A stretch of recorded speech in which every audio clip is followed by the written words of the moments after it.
Bonsoir à toutes et à tous et bienvenue à cette 4e conférence organisée par le Master EASE. Nous allons parler ce soir du sujet passionnant et clivant de l'hydrogène. Au cœur des stratégies récentes de transition énergétique et fort d'une publicité médiatique conséquente, l'hydrogène est présenté comme une nouvelle solution pour faire face aux objectifs bas carbone de la France. Pour comprendre comment, nous avons la chance d'accueillir ce soir, pour notre conférence intitulée « La filière hydrogène pour la transition énergétique », Monsieur Karel Hubert, ingénieur et président chez Enerca Conseil, qui est une société spécialisée sur différents projets relatifs à l'hydrogène.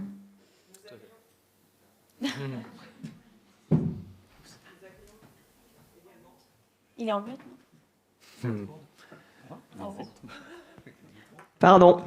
Nous accueillons également Monsieur Nicolas Barla, conseiller métropolitain et ingénieur recherche et développement chez Supergrid Institute. Et enfin, nous accueillons Monsieur Beaumont. Vous êtes directeur général exécutif chez Impulsion, qui est la société qui est chargée de la mise en œuvre des projets relatifs à l'hydrogène pour la région Auvergne-Rhône-Alpes. Nous remercions également Monsieur Loïc Bonifacio, qui aurait dû être avec nous ce soir, mais qui n'a pas pu faire le déplacement en raison du mouvement social. Alors même si l'hydrogène est présenté comme une solution potentielle, Lauriane, que savons-nous réellement sur l'hydrogène ? Tout d'abord, lorsque nous parlons d'hydrogène, nous parlons en réalité de dihydrogène, une molécule composée de 2 atomes d'hydrogène. Sa combustion produit 4 fois plus d'énergie que celle de l'essence, en ne rejetant que de l'eau. On comprend alors aisément pourquoi cette solution peut paraître être une solution miracle pour la transition énergétique. Mais l'hydrogène n'est pas une source d'énergie, il s'agit en réalité d'un vecteur énergétique.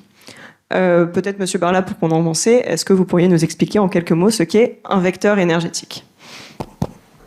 On m'entend bien ? Oui, parfait. Alors un vecteur énergétique, en fait, c'est quelque chose qui sert à transporter de l'énergie. Donc on produit l'énergie, on le transforme en ce vecteur énergétique, et ensuite il faut reconvertir ce vecteur énergétique en une autre forme d'énergie. Donc ça permet de passer de l'énergie primaire aux usages. Donc l'hydrogène n'est pas systématiquement vert, en fait cela dépend de son mode de production. J'ai oublié une moitié de la question. Est-ce que vous pouvez aussi nous expliquer comment est produit l'hydrogène, comment on fait de l'hydrogène ?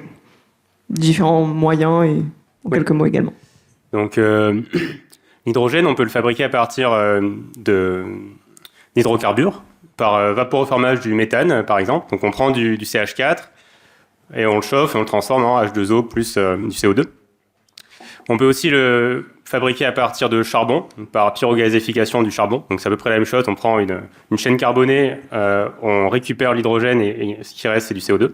Ou on peut faire avec de l'électrolyse, c'est-à-dire on prend de l'électricité, qui est un autre vecteur énergétique, et on convertit ce vecteur énergétique associé à de l'eau en hydrogène.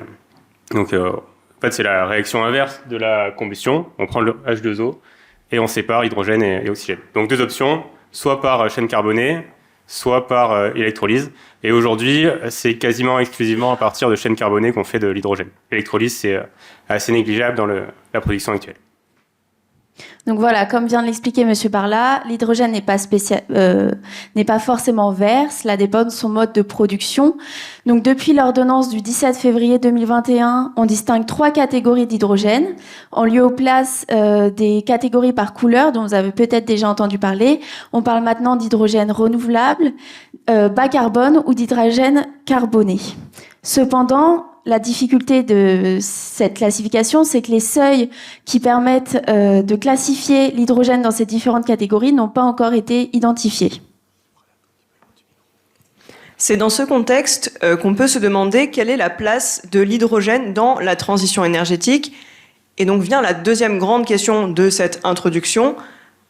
Qu'est-ce que la transition énergétique ? Est-ce que quelqu'un parmi vous voudrait donner sa définition en quelques mots de ce qu'est la transition énergétique dont on entend tout le temps parler ? Alors oui, je veux bien me lancer, surtout que c'est pour remettre un petit peu en question cette appellation. Moi, je suis pas du tout favorable à l'appellation de transition énergétique, effondrement énergétique ou déclin énergétique peut-être, mais transition est un mot un peu doux pour ce qu'on est en train de se manger. Du coup, en partant de ce constat-là, après, si on parle de déclin énergétique, Ça va plutôt être donc ce concept de dire comment on adapte notre système énergétique et notre système de production et notre économie au sens large à cette décrue énergétique qui permet de transformer toute notre matière, notre déplacement et de produire aujourd'hui ce qu'on qualifie de richesse. Et donc comment on s'adapte à ce déclin d'énergie primaire et de matières premières presque, on pourrait qualifier ça.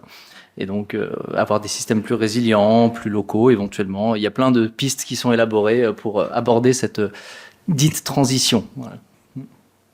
Merci beaucoup. Quelqu'un pour compléter avec une autre vision, des compléments, si vous le souhaitez. Sinon, j'y vais. Moi, j'ai un avis.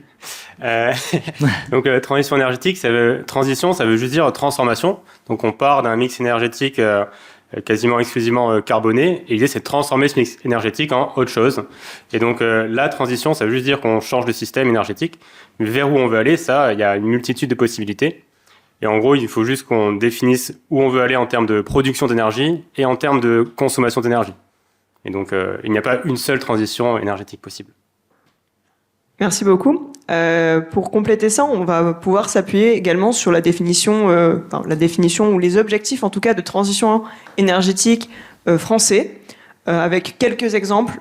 C'est pas du tout les seuls, mais c'est des exemples intéressants pour ce soir. Donc, avec un objectif de réduction des émissions de gaz à effet de serre, avec des échéances à 2030, à 2050, une réduction de la consommation énergétique finale, un droit à l'accès de tous à l'énergie, la lutte contre la précarité énergétique, ou encore une part des énergies renouvelables, 32% d'énergie renouvelable dans la consommation finale en 2030. Donc ça, ce sont des objectifs que s'est fixé la France.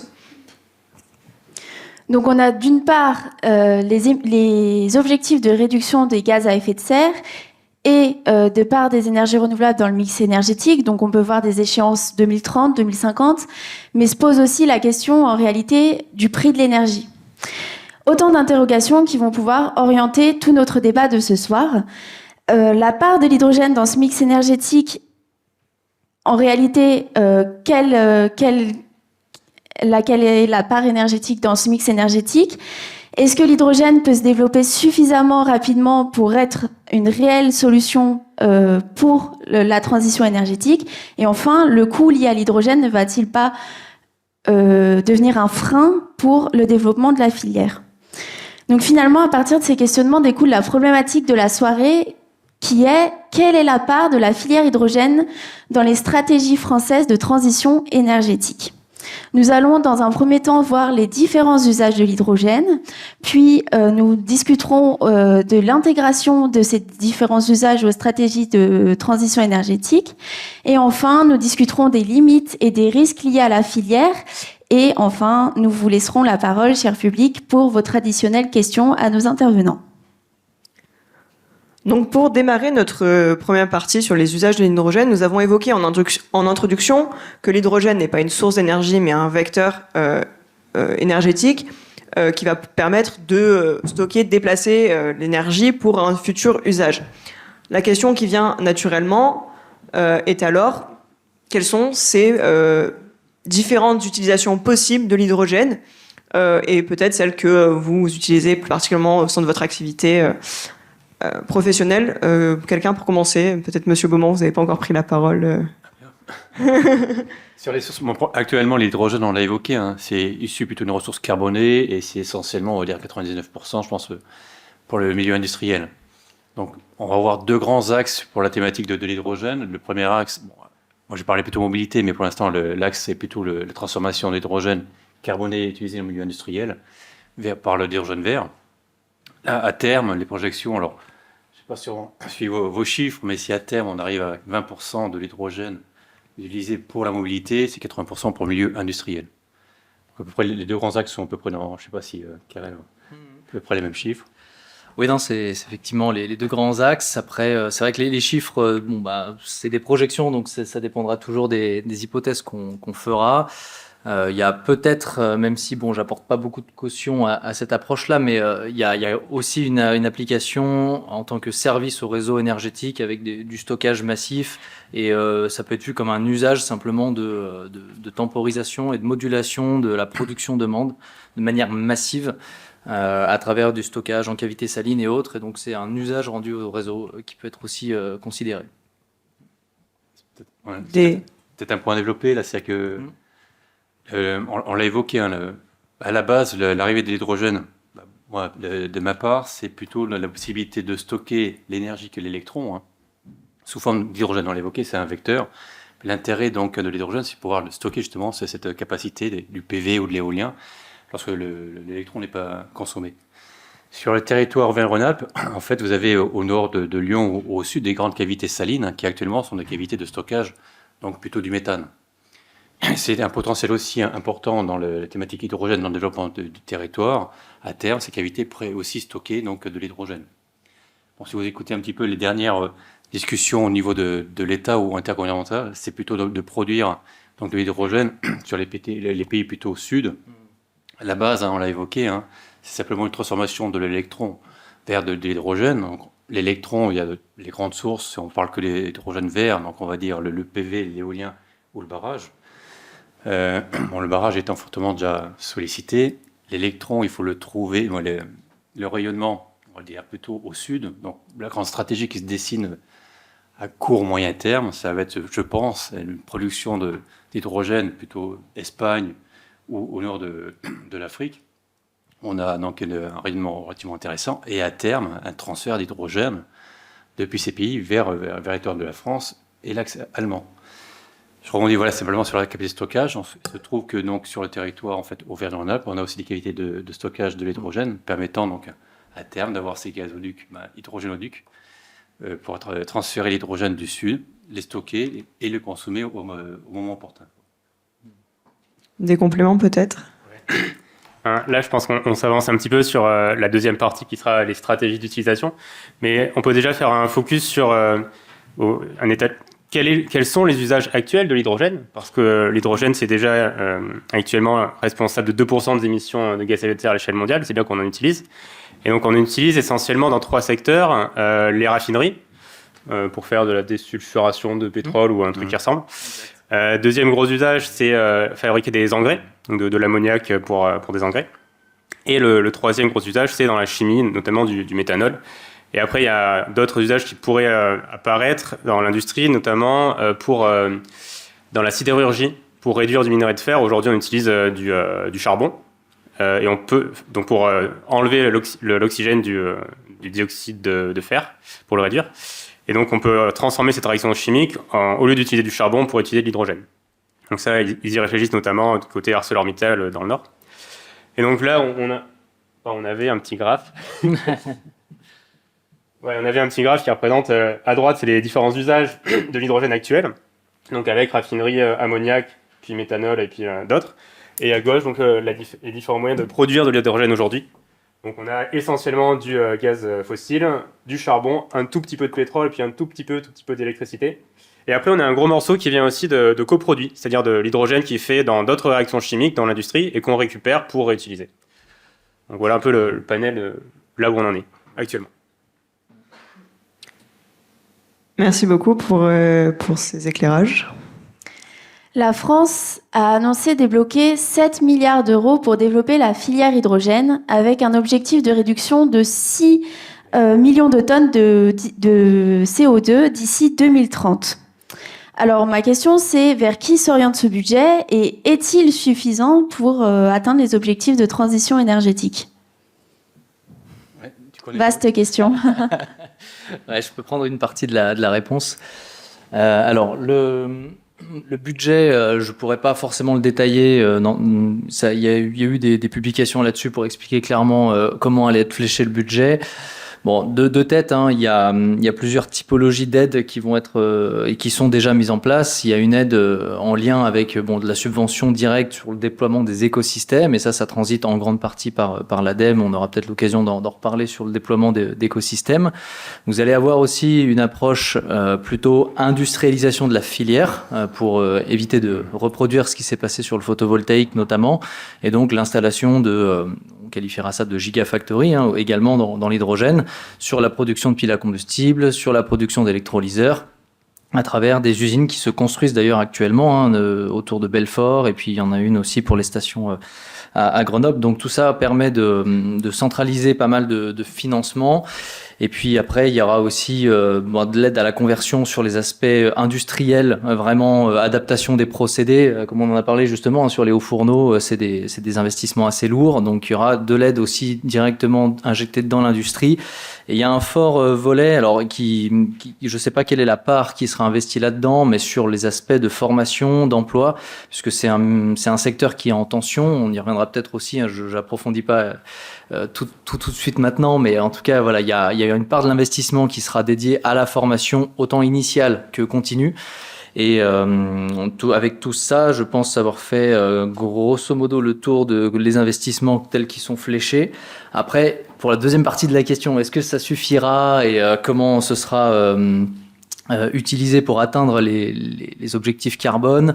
Ça, en fait, l'hydrogène comme c'est un vecteur, ça fait aussi intervenir plein d'autres facteurs sur le sujet de la sobriété énergétique, sur le sujet du mix énergétique européen également, et puis comment le secteur privé va s'approprier le sujet, puisque bon là les subventions, du coup ça tourne plutôt à partir de l'État, voire même de l'Europe, mais en face il faut qu'il y ait des stratégies industrielles dans des grands groupes mondiaux qui décident aussi de placer leurs billes dans cette géographie européenne et française. Donc c'est beaucoup plus difficile à évaluer. Moi, le seul retour que je peux faire, c'est que sur des études qu'on a fait territoriales, par exemple, à l'échelle de la région sud, par exemple, mais ça a été recoupé d'ailleurs de manière assez intéressante par une étude de l'IEA récemment, c'est l'hydrogène pourrait contribuer plutôt en réalité de l'ordre de 4% de réduction d'émissions de CO2 par rapport à la référence actuelle, disons des années 2012-2020, quoi. Donc après, ce pourcentage peut être amené à augmenter si on diminue la consommation et donc les émissions de CO2, et le 4% peut devenir plus, parce que du coup, on parle d'une quantité qui sera plus petite. Mais voilà, moi je pense que ces objectifs-là sont un petit peu surévalués. En tout cas, ça c'est de ma fenêtre. Oui, moi un petit complément on parlait des financements.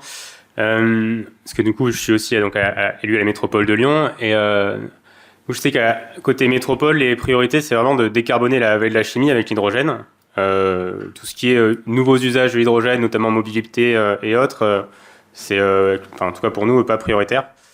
Parce que, comme je le disais, on a déjà pas mal d'hydrogène fossile à décarboner. Donc, avant de construire de nouveaux usages, peut-être décarboner l'existant, ce serait pas mal.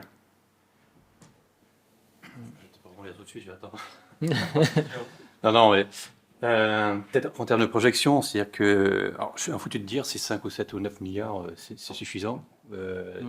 On faut avoir, il y a 4 ans, hein, on parlait d'une enveloppe de 200 millions. Donc on est passé de 200 millions qui était le plan Hulot de mémoire, à 5-7 milliards. Cette projection de 5-7 milliards, elle n'est pas que franco-française, c'est-à-dire qu'on s'inscrit aussi au niveau européen. L'Allemagne doit être à peu près... Il y a eu une guerre un peu des chiffres à un moment, donc après... Et entre les chiffres qui sont annoncés et ce qui arrive réellement au bout des tuyaux, mais l'Allemagne était à peu près dans les 9 milliards, il y a l'Espagne et le Portugal, donc voilà, c'est comme une direction retenue qui n'est pas purement locale. Et donc si on traverse un peu plus loin, donc aux États-Unis, c'est plutôt la Californie, je crois, qui est en pointe, avec aussi c'est très vite des grands chiffres, parce qu'on touche la thématique de l'industrie, donc vous l'avez évoqué, donc des secteurs qui sont très vite gourmands en éléments. Et sur la mobilité, je ne partage pas forcément les mêmes points de vue, parce qu'on roule en diesel, mais c'est pareil, c'est qu'on a un facteur 3 entre les équipements qu'on utilise habituellement et les nouveaux équipements. Donc on a une phase d'industrialisation de la thématique hydrogène qui est extrêmement coûteuse, avec des industriels, on va dire pour la thématique mobilité, qui sont un petit peu tirés l'oreille, au moins dans un premier temps, donc qui n'investissent pas forcément, donc avec des surcoûts qu'il faut à un moment ou à un autre mettre en œuvre. Donc les aides de l'État... Pour l'instant, je ne suis pas convaincu. À ton niveau, on considère qu'elles ne sont pas suffisantes, mais c'est un grand pas si on prend un recul de 3-4 ans. Quoi. Justement, on parlait de la nécessité des grands groupes d'investir dans l'hydrogène. Est-ce qu'on peut remarquer, depuis que l'État a débloqué plus de fonds, un élan des industriels pour le développement de la filière ou pas ? Tu veux peut-être je prends juste une image. Il y a eu la semaine dernière le salon de l'hydrogène à Paris. Donc je pense je suis allé il y a 4 ans. Alors, c'était dans une salle qui devait faire 2 fois cette salle-là. Hein. Il y avait à peu près 20 ou 30 stands, ou une vingtaine de stands qui se battaient en duel, et on devait être 50 dans les couloirs. Hein. La semaine dernière, c'était porte de Versailles. Donc il y a plus d'une centaine d'exposants et de mon niveau, c'est-à-dire que on va dire de petites sociétés. Il y a beaucoup de startups qui se développent dans la thématique de l'hydrogène. On pourrait l'évoquer, hein, des révolutions. Il n'y a pas que les gros et les majors qui poussent, il y a tout le panel. Et sur les centaines d'exposants, ça allait donc depuis la PME jusqu'à les Stellantis ou les Renault qui viennent présenter des équipements. Donc, ça fait 4 ans qu'on attend les véhicules. Là, ils sont apparus. Donc il y a quand même en 4 ans une belle avancée. Pas forcément là on l'attendait. Hein. On peut revenir un peu sur la mobilité. Initialement, pour mon créneau, on l'attendait sur la mobilité légère. Et c'est la mobilité lourde qui a accéléré sur les 3-4 ans. Ouais. En détriment peut-être la mobilité légère, mais à juste titre. Donc oui, voilà, il y a une accélération sur les 4 dernières années, on va dire de l'ensemble du panel français. Moi, je compléterais aussi sur ce binôme justement financement et positionnement des industriels par rapport justement au projet Zero Emission Valley. Ce qui est intéressant de voir, c'est, enfin de ma fenêtre en tout cas, à partir de 2018, si les collectivités, dont la région et l'État ont commencé à lancer des plans, c'est aussi et presque surtout, je pense, ça a été un des facteurs clés de succès parce que certains gros industriels poussaient justement le sujet. Des Air Liquide ont très bien compris l'intérêt qu'ils allaient avoir à vendre de l'hydrogène énergie. Et ça va booster, je ne sais plus de quel multiple leur chiffre d'affaires s'ils adressent ne serait-ce qu'un petit pourcentage de la mobilité hydrogène qui va se vendre. Pareil pour Engie qui réfléchit à l'avenir du gaz naturel. Qui périclite en ce moment de par les volumes et ils se disent du coup on pourrait peut-être faire un truc parce qu'on a aussi accès à des sujets énergétiques, électriques, on peut faire le mix et se présenter comme des énergéticiens globaux et puis du coup pareil chez EDF ça pousse aussi et donc Michelin pareil sur les équipementiers automobiles c'est eux qui ont poussé en grande partie le projet Zero Emission Valley sur lequel on reviendra peut-être mais tout ça pour dire qu'il y a vraiment des majors qui ont fait à mon avis que le gouvernement s'est mis en ordre de bataille pour s'aligner avec les intérêts stratégiques de ces entreprises-là. Je pense. En tout cas, puis après, c'est un cercle qui se nourrit. Mais, voilà. Monsieur Beaumont, je reviens sur ce que vous disiez. Vous parliez du développement des transports. De ce côté-là, quel déploiement est-ce qu'on peut espérer à l'avenir grâce à la filière hydrogène ? Alors, actuellement, les véhicules hydrogène sont des véhicules électriques. C'est-à-dire que nous, on va pas essayer on ne met pas en opposition véhicules électriques, véhicules hydrogène. La plupart du temps, les véhicules maintenant hydrogène, au moins dans un premier temps, sont des véhicules qui ont une pile à combustible où on transforme de l'hydrogène en électrique et on a un moteur électrique en amont. Donc c'est-à-dire qu'on se retrouve au même titre avec le rendement près du vecteur énergétique, un des véhicules électriques.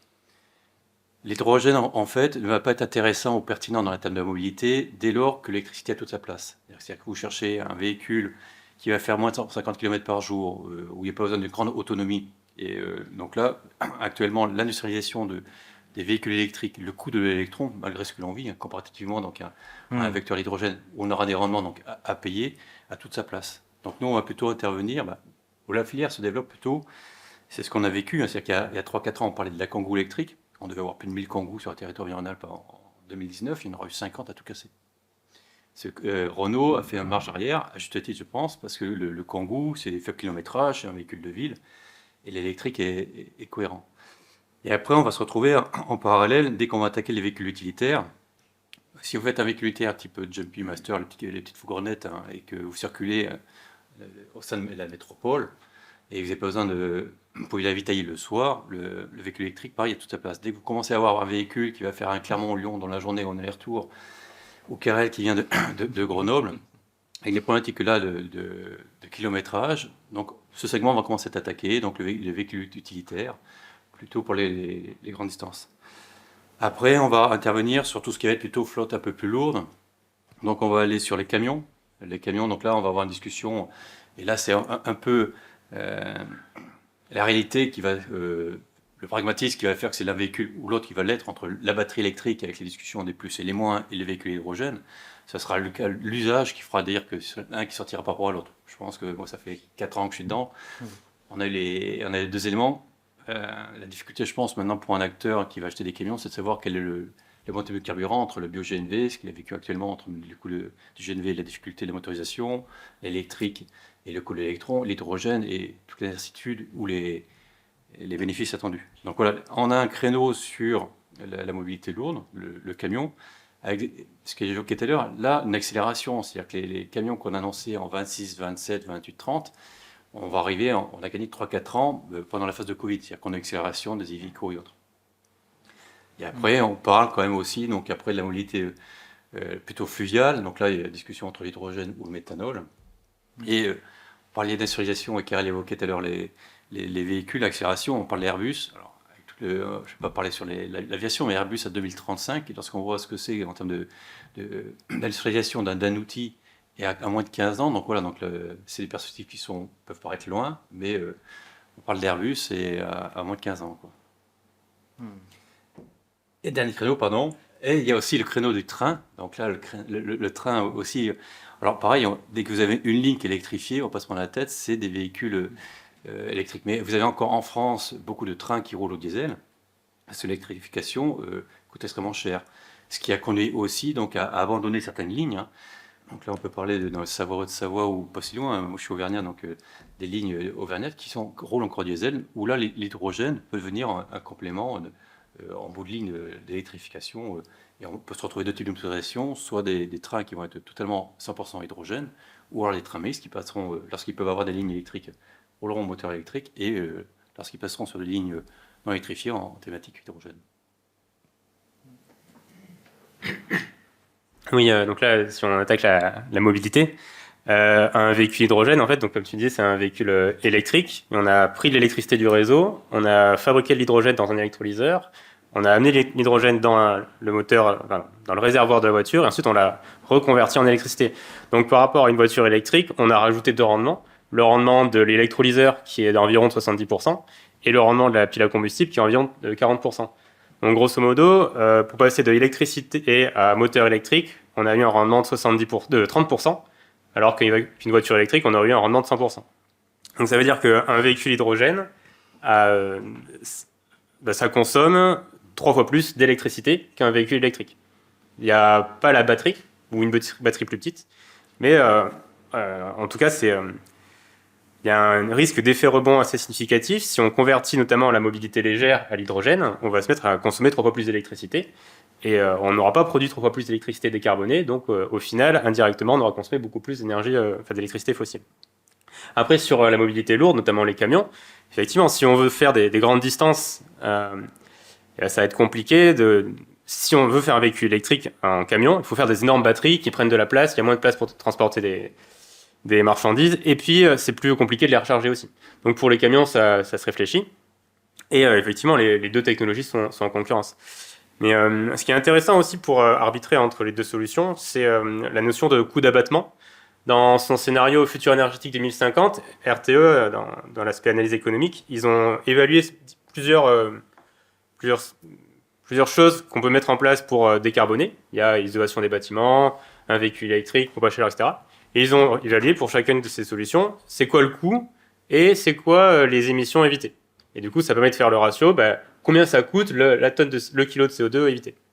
Et là, on se rend compte que pour la mobilité légère, l'hydrogène est complètement hors course, alors que pour la mobilité lourde, hydrogène et électrique, ça tient la route, c'est encore en concurrence et on verra ce que ça donne. Donc en tout cas, moi, je milite assez fortement pour que la mobilité légère hydrogène ne se développe pas trop.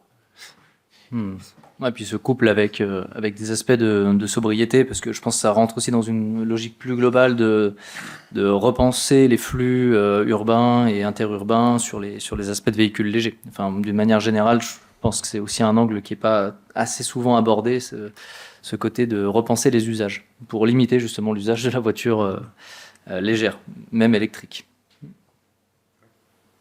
Donc là, on a parlé de l'usage transport, mobilité. Est-ce qu'on peut juste revenir sur un point que vous avez développé, Monsieur Barla, celui du déploiement des écosystèmes de l'hydrogène. Comment cela se concrétise-t-il et voilà, comment cela s'imagine en fait? Décidément. Un système, oui, il y a la question du système énergétique basé sur l'hydrogène. Aujourd'hui, en Europe et même dans le monde, on a en gros un système électrique, un système gazier et puis un système pétrolier. C'est dans l'ensemble les trois gros systèmes énergétiques qu'on a. Et donc il y a à la fois des productions du transport, du stockage et de la consommation. Donc aujourd'hui, il n'y a pas de système hydrogène. On a marginalement de la production, on n'a pas de transport ou très peu, pas vraiment de stockage, et puis pas vraiment de... Enfin, en tout cas, on a de la production-consommation locale. L'Europe a l'intention de développer un système hydrogène, donc avec de la production, du transport, du stockage, et puis un marché qui serait un peu comme le marché de l'électricité ou le marché du gaz. Donc, voilà, tout le monde pourrait s'échanger de l'hydrogène assez facilement.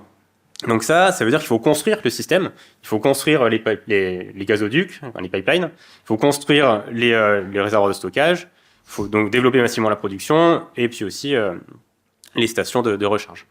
Donc actuellement, ça n'existe pas, tout ça. L'idée, c'est que d'ici 2024, il y ait un TS, ENO, c'est... comme il y a l'ENSOE et l'ENSOG qui sont les... C'est comment ça s'appelle? TSO, RTE, gestionnaire de transport. Ouais. Effectivement, il y a un gestionnaire de transport d'électricité en Europe, il y a un gestionnaire de transport de gaz, et ils veulent créer le gestionnaire de transport d'hydrogène d'ici 2024 et développer ensuite massivement la production.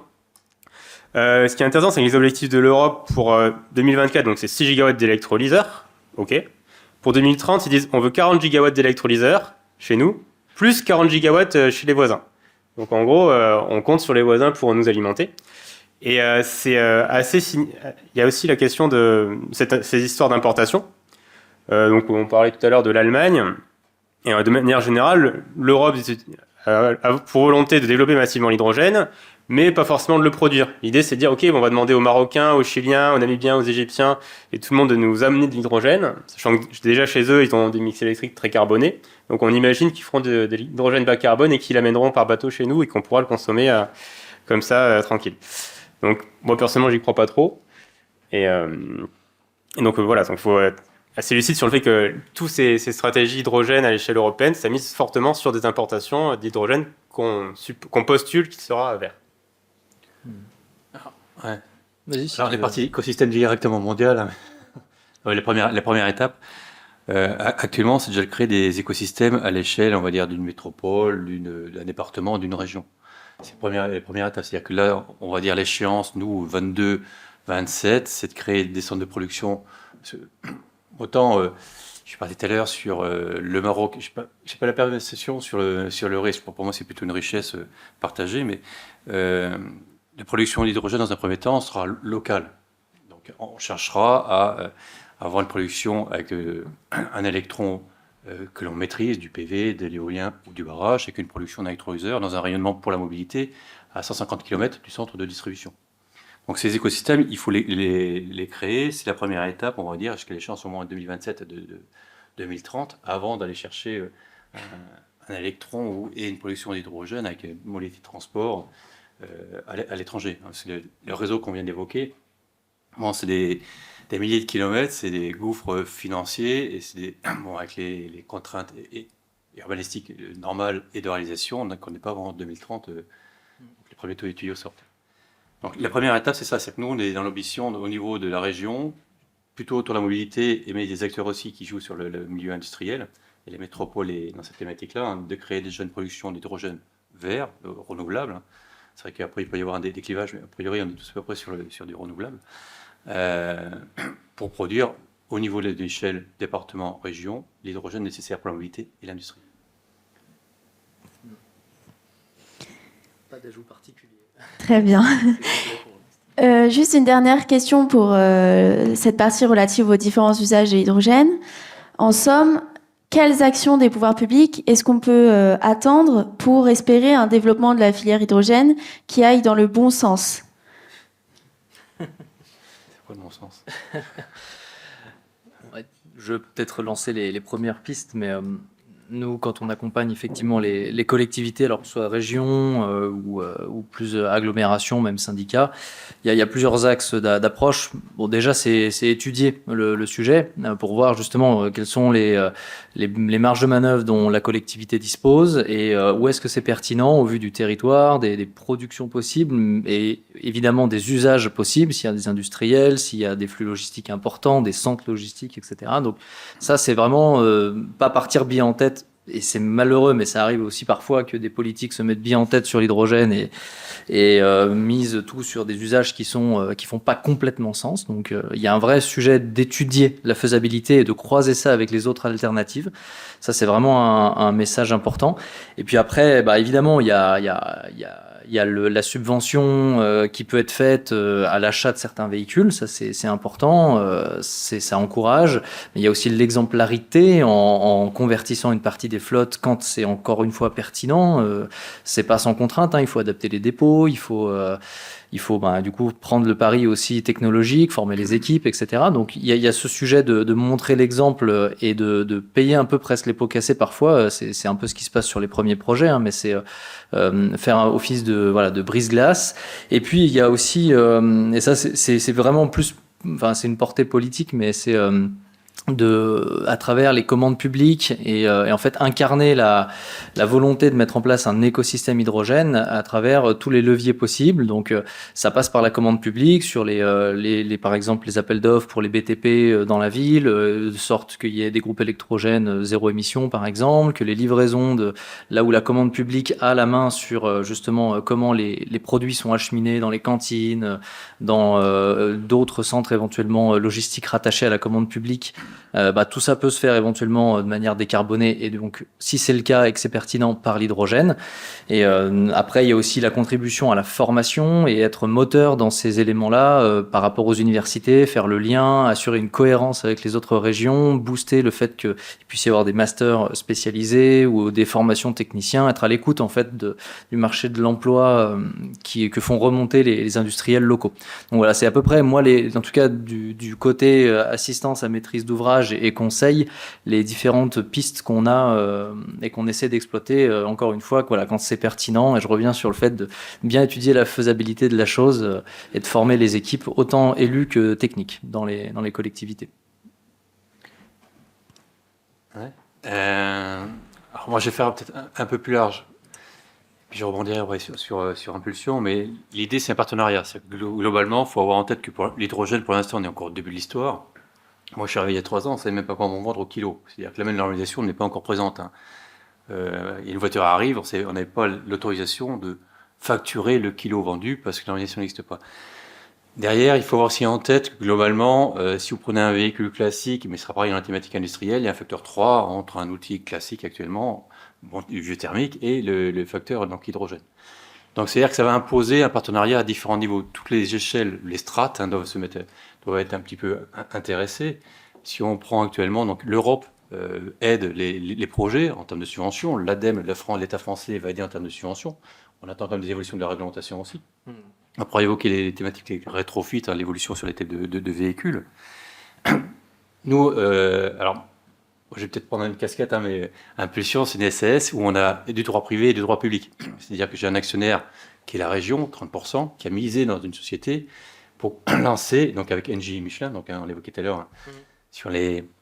J'ai bien fait attention que tu aies sorti les Engie Michelin, et mais je vais Air Liquide. C'est-à-dire quoi, l'histoire aussi, c'est de la poule et de l'œuf. Qui c'est qui se lance dans la thématique de l'hydrogène? Est-ce qu'on lance les véhicules, puis on lance l'infrastructure derrière? Ou est-ce qu'on lance l'infrastructure et on lance derrière, on attend que les véhicules sortent? Ça, c'était en France. Bon, l'Allemagne est partie avec, alors je ne sais pas qui est la poule et l'œuf, mais lancer l'infrastructure il y a maintenant entre 5 et 10 ans. C'était parti de façon un peu trop tôt, parce que du coup, les stations n'étaient pas à l'échelle de ce qu'on peut attendre dans l'état actuel. Et donc voilà, donc il y a un véritable partenariat public-privé qui est important, où tous les acteurs ont son rôle. Donc je viens de l'évoquer, l'ADEME, la région. On joue beaucoup aussi avec les différentes métropoles. Donc Karel l'a évoqué, c'est-à-dire que les métropoles aussi ont différents axes de levier pour accélérer, pour aider cette transition écologique et coûteuse. C'est-à-dire que ça va être depuis l'aide à chercher du foncier pour les industriels ou pour les petites sociétés que l'on est, ça va être de dire la commande publique, non pas forcément d'acheter des véhicules, sur la métropole je ne l'ai pas encore ici, mais je ne désespère pas, mais je vais passer mes messages en même temps. Non mais c'est pareil, c'est-à-dire que la commande publique doit être incitative. Si vous trouvez un acteur du BTP qui s'engage à lancer dans une thématique de l'hydrogène, il sait très bien que sur un créneau du véhicule, il va être 30% plus cher que ses concurrents. Et le critère des jugements des appels d'offres, j'en ai fait pendant 25 ans aussi, dans ma jeunesse, on va dire, le critère est souvent le prix. Donc globalement, si la collectivité ne dit pas, aussi je change mes critères et je mets des bonus sur la thématique écologique ou technique, mais avec ceux qui font la mobilité propre, alors c'est aussi bien l'électrique que pour l'hydrogène, hein, mais s'il n'y a pas ce côté incitatif pour que le monde privé bascule, on ne l'aura pas non plus. Donc voilà, tous les acteurs en fait, du monde public doivent être présents. Après, il faut aussi que les acteurs du monde privé jouent le jeu.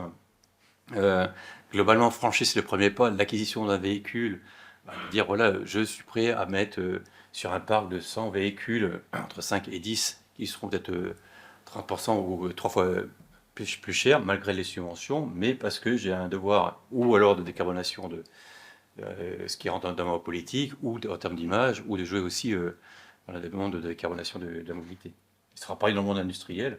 Et le dernier levier, après, c'est où? Puis c'est quelque part les acheteurs. C'est-à-dire que si on n'a pas une action de l'acheteur, on l'a évoqué tout à l'heure, il faut viser une 40% de réduction quelque part des consommations.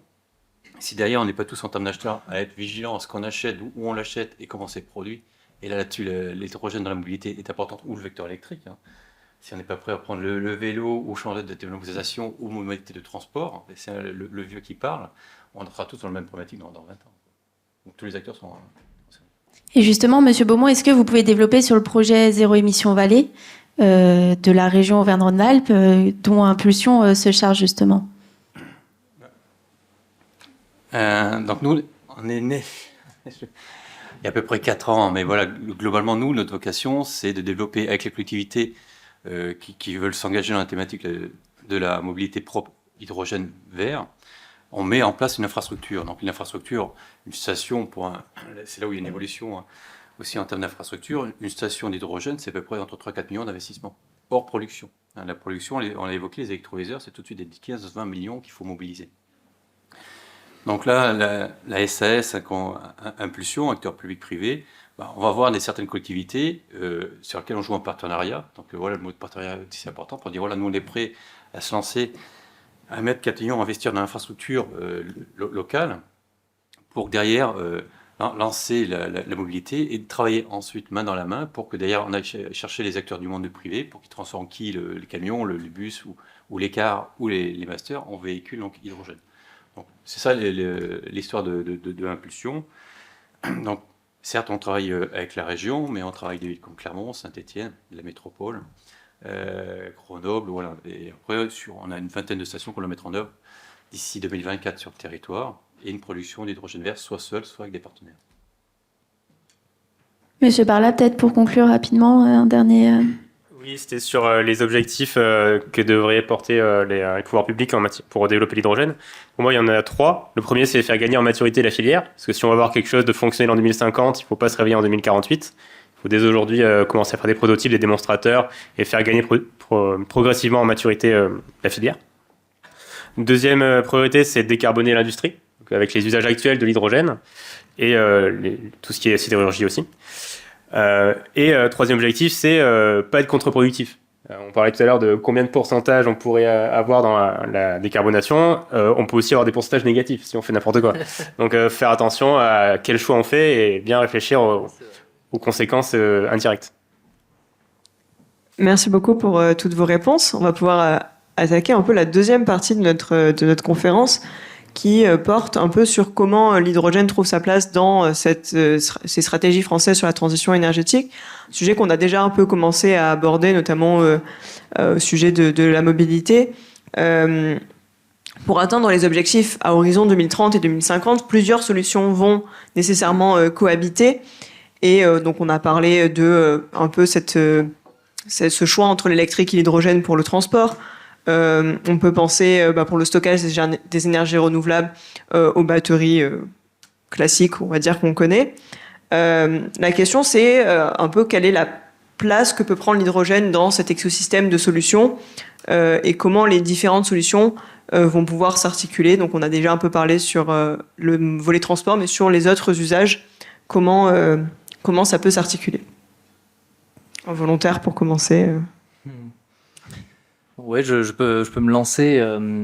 Bon, là, comme ça, chaud. Bon, il y a Je pense, enfin, ça c'est un secret pour personne, hein, mais du coup le gouvernement actuel a un fort tropisme sur le nucléaire et la production d'hydrogène leur permet de mieux faire passer cette thématique du nucléaire qu'ils intègrent dans leur vision de la transition énergétique. Donc en fait, il y a un binôme assez intéressant à voir et ça revient aussi à ce que je disais hein, sur le push qui a été fait par plusieurs industriels pour faire avancer l'hydrogène.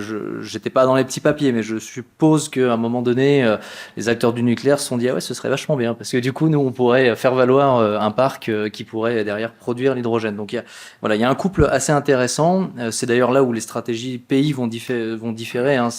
Ils ont tous une approche production qui peut être un petit peu différente. Donc ça, c'est un premier élément de réponse. Après, là où l'hydrogène va pouvoir aider, dans la stratégie, on en a parlé tout à l'heure, mais c'est vraiment là où il n'y a pas de substitut à la décarbonation autre que l'hydrogène. Donc là où la batterie intervient pas, du coup l'hydrogène peut interférer. Là où il n'y a pas d'électrification possible des procédés industriels également, hein, dans les fours par exemple qui fonctionnent au gaz naturel aujourd'hui, des fois on peut l'électrifier, puis des fois non, parce que pour différentes raisons techniques. Et donc là, la substitution par le gaz de l'hydrogène au gaz naturel fait du sens et donc ça peut intervenir là-dedans dans la stratégie de décarbonation de l'hydrogène, de l'industrie. Ça recoupe aussi la trajectoire. Alors c'est pas une trajectoire politique à ce stade, c'est plutôt un scénario ADEME, mais le gaz renouvelable 2050. Donc le scénario ADEME qui s'intitule Gaz renouvelable 2050 s'appuie en même grande partie sur le concept de méthanation qui permet de recombiner le CO2 avec l'hydrogène et donc de capter ce CO2 qui pourrait être fatal, on va dire, dans le sens où on a tout essayé et on n'arrive pas à limiter ces émissions de CO2. Typiquement dans la cimenterie, il y a intrinsèquement au procédé, il y a du CO2 qui est émis, donc c'est difficile de le capter ou alors ça coûte cher. Donc du coup, on récupère ce CO2, on le recombine avec l'hydrogène et ça fait du méthane. Et donc du coup, ce méthane permet de décarboner, si on le réinjecte dans le réseau, le réseau énergétique gazier. Donc il y a cette deuxième prisme-là qui est intéressant. Après, il y a le prisme vis-à-vis des énergies renouvelables. Moi, je suis un peu plus sceptique là-dessus parce que je pense que le réseau électrique a beaucoup de leviers de modération entre production et demande avant de se poser la question de est-ce qu'on utilise l'hydrogène ou pas, puisque comme vous l'avez rappelé tout à l'heure, effectivement, l'hydrogène, il a une chaîne énergétique de rendement qui est pas folle. Donc du coup, ça c'est, pour moi, c'est pas forcément là où on va beaucoup gagner sur la place de l'hydrogène dans la stratégie française. Et puis avec ça, je pense avoir fait le grand tour à chaud en tout cas de comment l'hydrogène pouvait intégrer la stratégie de décarbonation et de transition énergétique nationale. Enfin, je pense qu'il y aurait quelques compléments qui me reviendront peut-être, mais là comme ça à chaud, c'est ce qui me vient. J'y vais. Oui, donc en gros, l'hydrogène, il y a deux types d'usages, c'est décarboner les usages existants et apporter de la flexibilité au réseau électrique. Apporter de la flexibilité au réseau, ça ne veut pas forcément dire faire du stockage sous forme d'hydrogène. Ça peut être juste, on réduit la consommation d'électricité de l'électrolyseur quand l'électricité est chère, et puis on l'augmente. Et donc juste en jouant sur... ça permet d'avoir de la consommation pilotable, en fait. Et avoir de la consommation pilotable, c'est aussi valorisable qu'avoir une production pilotable. Et donc ça, en soi, ça s'adapte pas mal avec le développement d'énergies renouvelables qui sont donc variables. Après, sur la place de l'hydrogène, il y a dans les scénarios RTE, donc qui sont en gros des scénarios de référence pour ce qui est la décarbonation du mix énergétique et électrique, RTE, ils nous disent ok, d'ici 2050, l'idée c'est de réduire d'environ 40% la consommation d'énergie totale. Et parmi la consommation d'énergie qui reste, l'idée c'est d'augmenter la part de l'électricité. Et après de développer aussi tout ce qui est biomasse. Et donc au final, là-dedans, l'hydrogène, ce serait que 5% du mix énergétique total. Donc ça n'a pas révolutionné, ou c'est pas l'énergie magique, ni l'énergie miracle. Mais par contre, ça a sa place dans la transition, à la fois pour apporter de la flexibilité, parce que c'est un vrai enjeu sur le réseau électrique, et aussi pour décarboner donc tous les secteurs difficiles à électrifier. Oui, je suis d'accord, 98%. Ouais. Non, après, par contre, sur le stockage, je pense que c'est important. C'est-à-dire qu'un électron, on a tous dans les discours de dire le PV, il fonctionne dans la journée au moment où on n'a pas besoin d'électricité, et l'éolien, on voit des éoliennes le long de l'autoroute qui ne fonctionnent pas. Donc là, c'est la base de l'hydrogène, hein. C'est un électron qui n'est pas utilisé, de pouvoir le stocker sous forme d'hydrogène, à terme dans les cavités ou les gazoducs. Il y a des modèles qui se montent aussi dans les projets alpins ou autres, mais qui sont c'est-à-dire qu'on peut avoir, si vous prenez les Alpes, ils ont beaucoup de soleil l'été, ils n'ont pas de conduite de gaz qui monte, ça s'arrête, Moutier n'est pas alimenté, donc ça doit s'arrêter au niveau d'Albertville. Donc en haut, ils ont du PV qui va fonctionner l'été, un électron qui n'est pas consommé, puisque donc l'activité est plutôt en phase hivernale.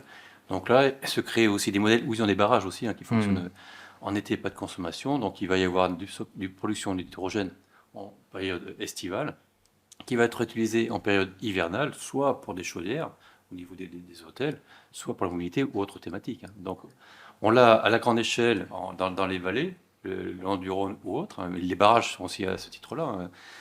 Il y a des modèles de barrages où actuellement on turbine en sens inverse pour ne pas gaspiller l'eau. Donc là, on peut aussi derrière, et c'est la CNR qui va se développer aussi dans cette thématique-là, avec le Rhône et derrière la possibilité de stockage. Donc initialement, l'hydrogène, c'est ça, il y a une dizaine d'années, c'était la possibilité de stocker un vecteur énergétique.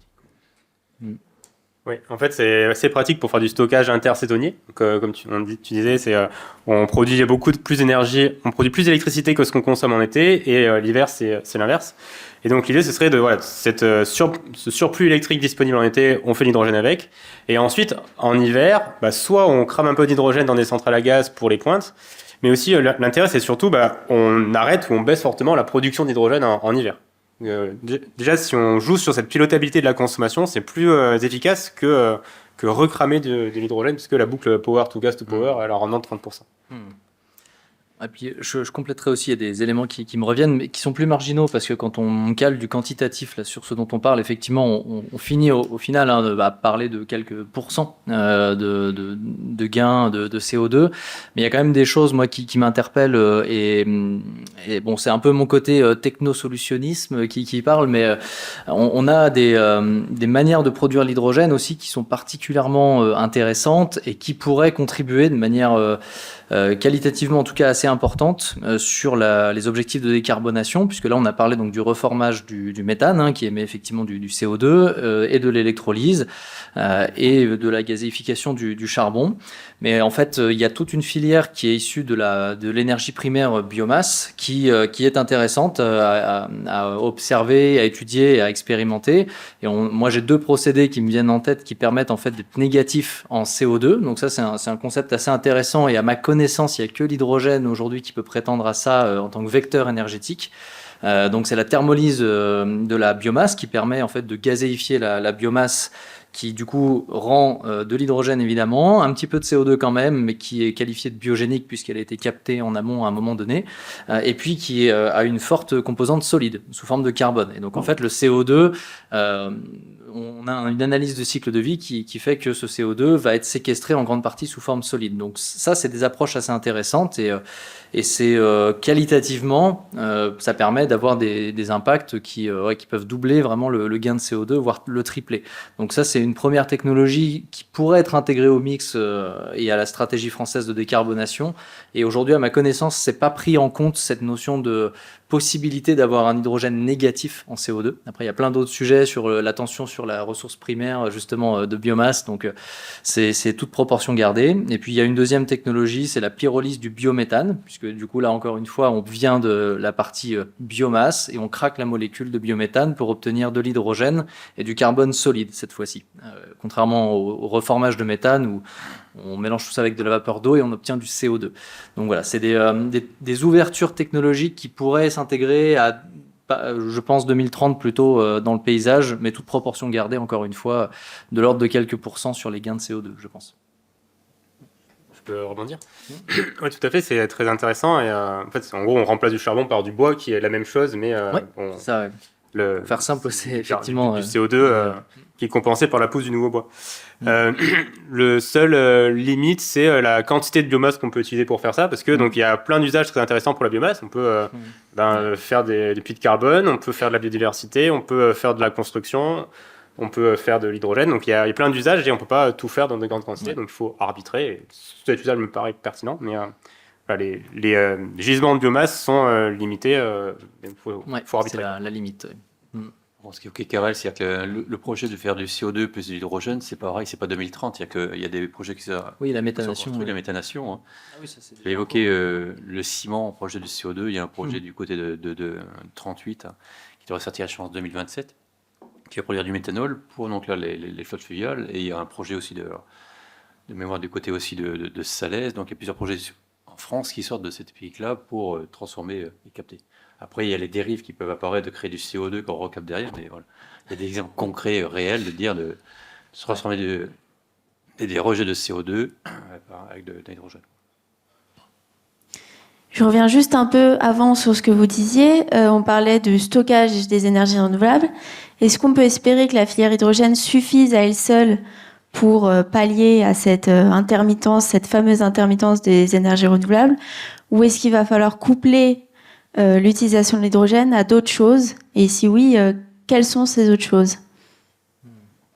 Moi, je peux répondre, ça concerne les aspects réseau qui sont mon domaine de prédilection.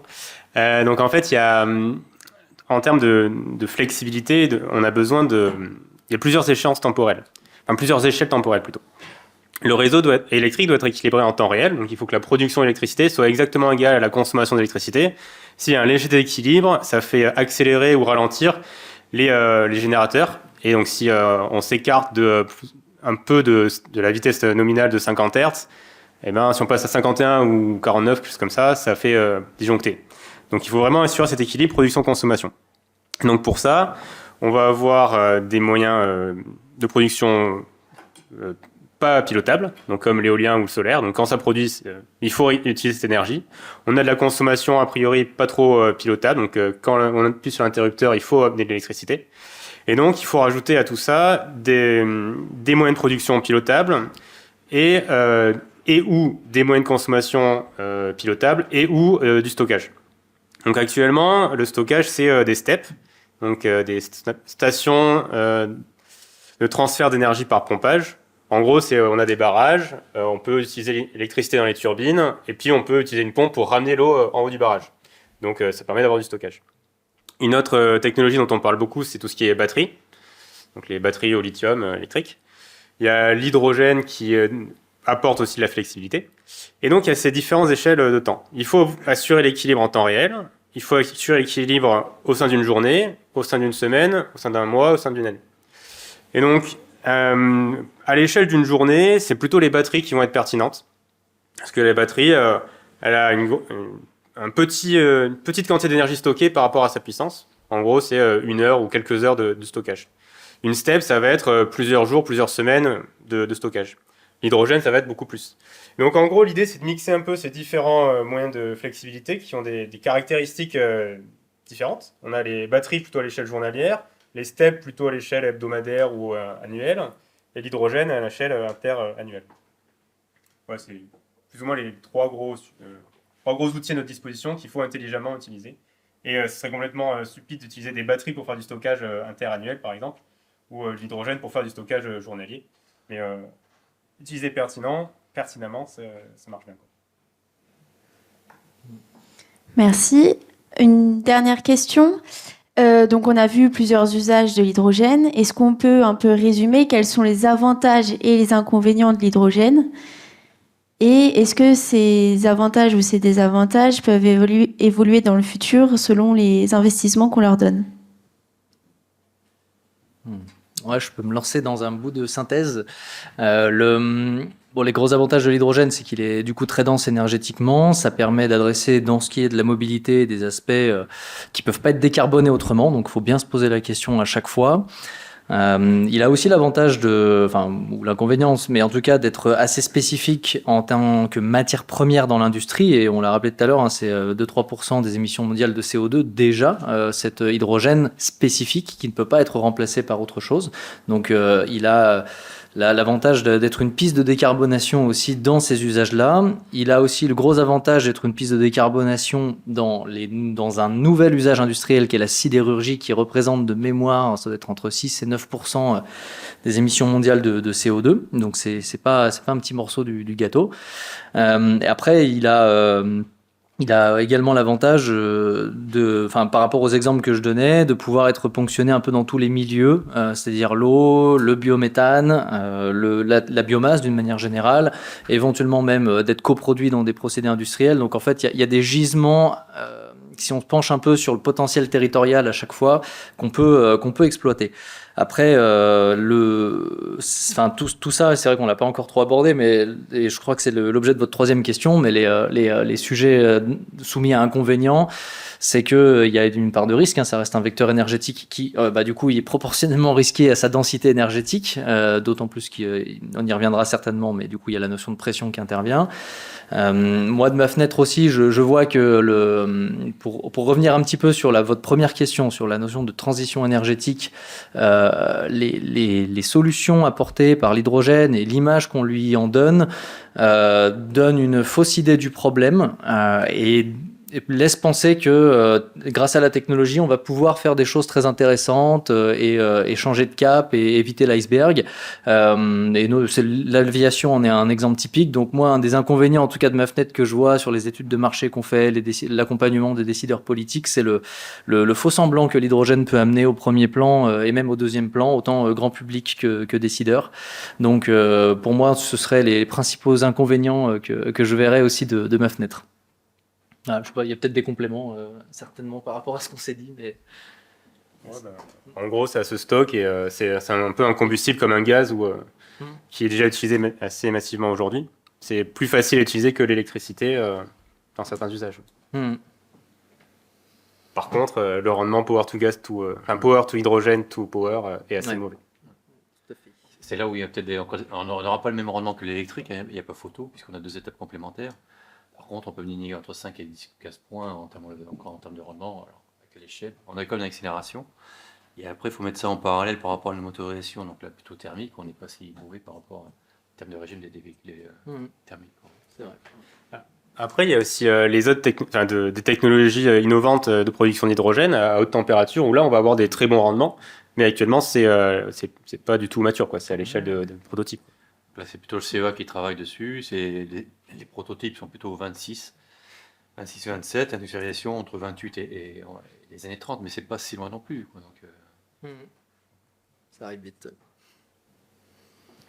Merci beaucoup pour vos éclairages sur cette partie.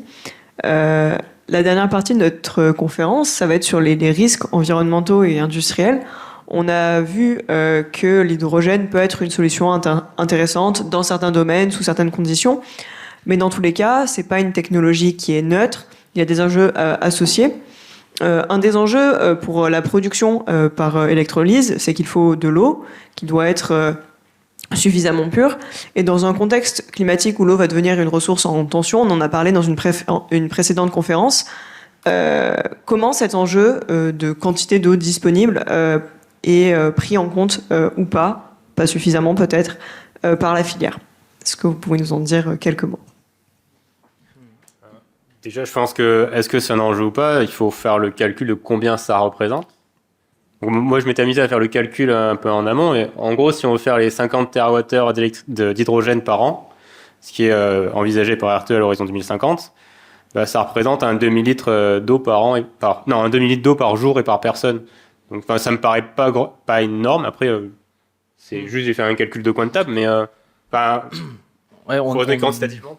On était arrivé à peu près aux mêmes conclusions, même sur une des grandes études qu'on a menées à l'échelle régionale, c'était que sur les volumes absolus, en fait, on n'est pas sur des quantités d'eau qui sont spécialement ahurissantes par rapport aux standards industriels, en tout cas, qui sont consommés. Maintenant, c'est comme toute étude d'impact, en fait, il faut la localiser. Et c'est là où ça commence à coincer un peu, parce que du coup, sur le papier, si on fait juste le produit en croix, ça roule. Et puis en fait, quand on regarde le niveau de la nappe phréatique qui est dans l'Ain, ça va plus. Donc du coup, c'est là où il faut être assez vigilant. Et puis sur l'aspect de l'eau, il y a des points intéressants. Hein, c'est que il y a des consommations d'eau qui sont certes ponctionnées sur le réseau d'eau disons potable, mais qui peut être aussi de l'eau industrielle d'ailleurs.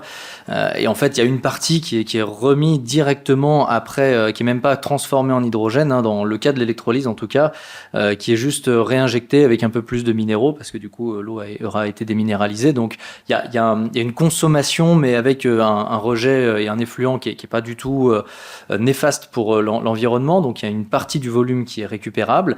Et puis, il faut rappeler, je crois qu'on l'a dit au tout début, mais que ce soit une combustion ou une pile à combustible, qui n'est pas du coup une combustion, mais une consommation, on va dire, de l'hydrogène, on reproduit de l'eau. On crée pas de chaîne carbonée ou quoi que ce soit. Donc, disons que si on se met vraiment sur une échelle macro, le cycle de l'eau pourrait être à peu près conservé, puisque du coup, on va réémettre, a priori, pas très loin de là où ça a été produit, l'eau sous forme de vapeur ou vapeur liquide en tout cas. Donc c'est aussi à relativiser par rapport à ça. Alors, on met quelques chiffres, c'est-à-dire que globalement, pour 1 kg d'hydrogène, Oui. 1 kg d'hydrogène fait 100 km par véhicule léger, il faut 10 litres. Bon, il faut 20 litres avec les rendements, mais vous les rejetez. Donc c'est 10 litres. On va dire le moyen français, c'est 110 litres par jour de consommation. Dans les métropoles, on est plutôt à 200 litres par jour, par habitant. Un rendement du réseau français en eau potable, c'est entre 80 et 90%. Donc déjà, je pense que si on travaillait sur nos rendements, sur le recyclage et autres, on a déjà fait un grand pas sur la thématique de ressources. Avant d'aller chercher le petit bémol sur cette thématique des 10 litres par kilo d'hydrogène. Ouais, je pense qu'on a des problèmes plus graves à traiter. On peut enchaîner du coup peut-être avec d'autres enjeux, des enjeux de sécurité par exemple. On sait que l'hydrogène c'est un gaz qui va être explosif. On a parlé aussi des enjeux de la pression nécessaire pour stocker cet hydrogène. Est-ce que vous pouvez nous en dire 2 mots? Comment ce risque il est géré? Quelles sont les difficultés potentielles? D'un point de vue technique, l'hydrogène, enfin, on l'a pas mentionné au début, mais c'est quand même une molécule qui est utilisée depuis, je crois, plus de 60 ans dans l'industrie. Donc, il y a des standards qui ont quand même été construits là-dessus. Hein, les normes ICPE, donc les installations classées pour la protection de l'environnement, en témoignent. Donc, il y a des standards, il y a des normes et des certifications qui permettent de normer et de s'assurer que les raccords sont étanches, que les contrôles sont faits, que les distances de sécurité sont prises. Maintenant, le risque zéro n'existe pas. Puis on a encore quelques exemples d'accidents industriels en France assez récents. Donc la problématique, elle est surtout sur le changement d'échelle en fait de ce vecteur énergétique. Là où avant c'était confiné au site industriel. Et encore, ça pouvait quand même poser des problèmes. On a une dissémination du stockage haute pression. Il va y avoir de plus en plus de trailers qui transportent sur la route des stockages haute pression. On va avoir des stockages de plus en plus proches des habitations également. Donc tout ça nécessite de la précaution. Et au-delà des standards, en fait, c'est la question de la maturité d'une filière dans son ensemble. C'est-à-dire que vous avez beau avoir le standard, en face, la montée en cadence dans une usine fait que des fois les contrôles sont mal faits ou pas bien adaptés ou intégrés à la culture de l'entreprise qui n'a pas forcément une culture de la sécurité, parce que ça c'est très spécifique à l'industrie. Hein. Air Liquide ou Engie sont quand même assez minutieux là-dessus, mais il y a d'autres entreprises qui le sont moins parce que c'est pas leur culture. Et on a des exemples d'accidentologie où c'est parce que un joint était mal placé dans le réservoir que l'accident s'est produit. Maintenant, tout est une question d'architecture et il faut anticiper ces problèmes. Et jusqu'à maintenant, on s'en est encore assez bien sorti. Il y a eu des accidents, il y a eu des explosions, mais au final, la chaîne de défaillance a fait que il n'y a pas eu de mort ou en tout cas de blessés trop graves. Donc moi, je suis assez optimiste là-dessus, même si il y aura pas, on va avoir des problèmes, ça c'est sûr. La question, c'est comment la filière réagit à ça. Est-ce qu'elle réagit positivement, communique sur l'accidentologie, qu'est-ce qui va être amélioré face à ça, ou alors est-ce qu'elle cache le sujet, quoi. Voilà.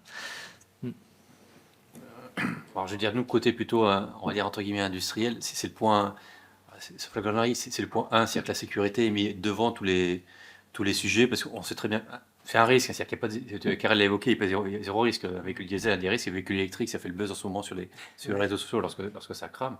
Donc, on est tous conscients que c'est un risque et qu'on n'a pas le droit à l'erreur. Donc, par rapport à ce que tu évoquais, pour l'instant, on n'est pas encore dans la routine, loin de là. Ouais.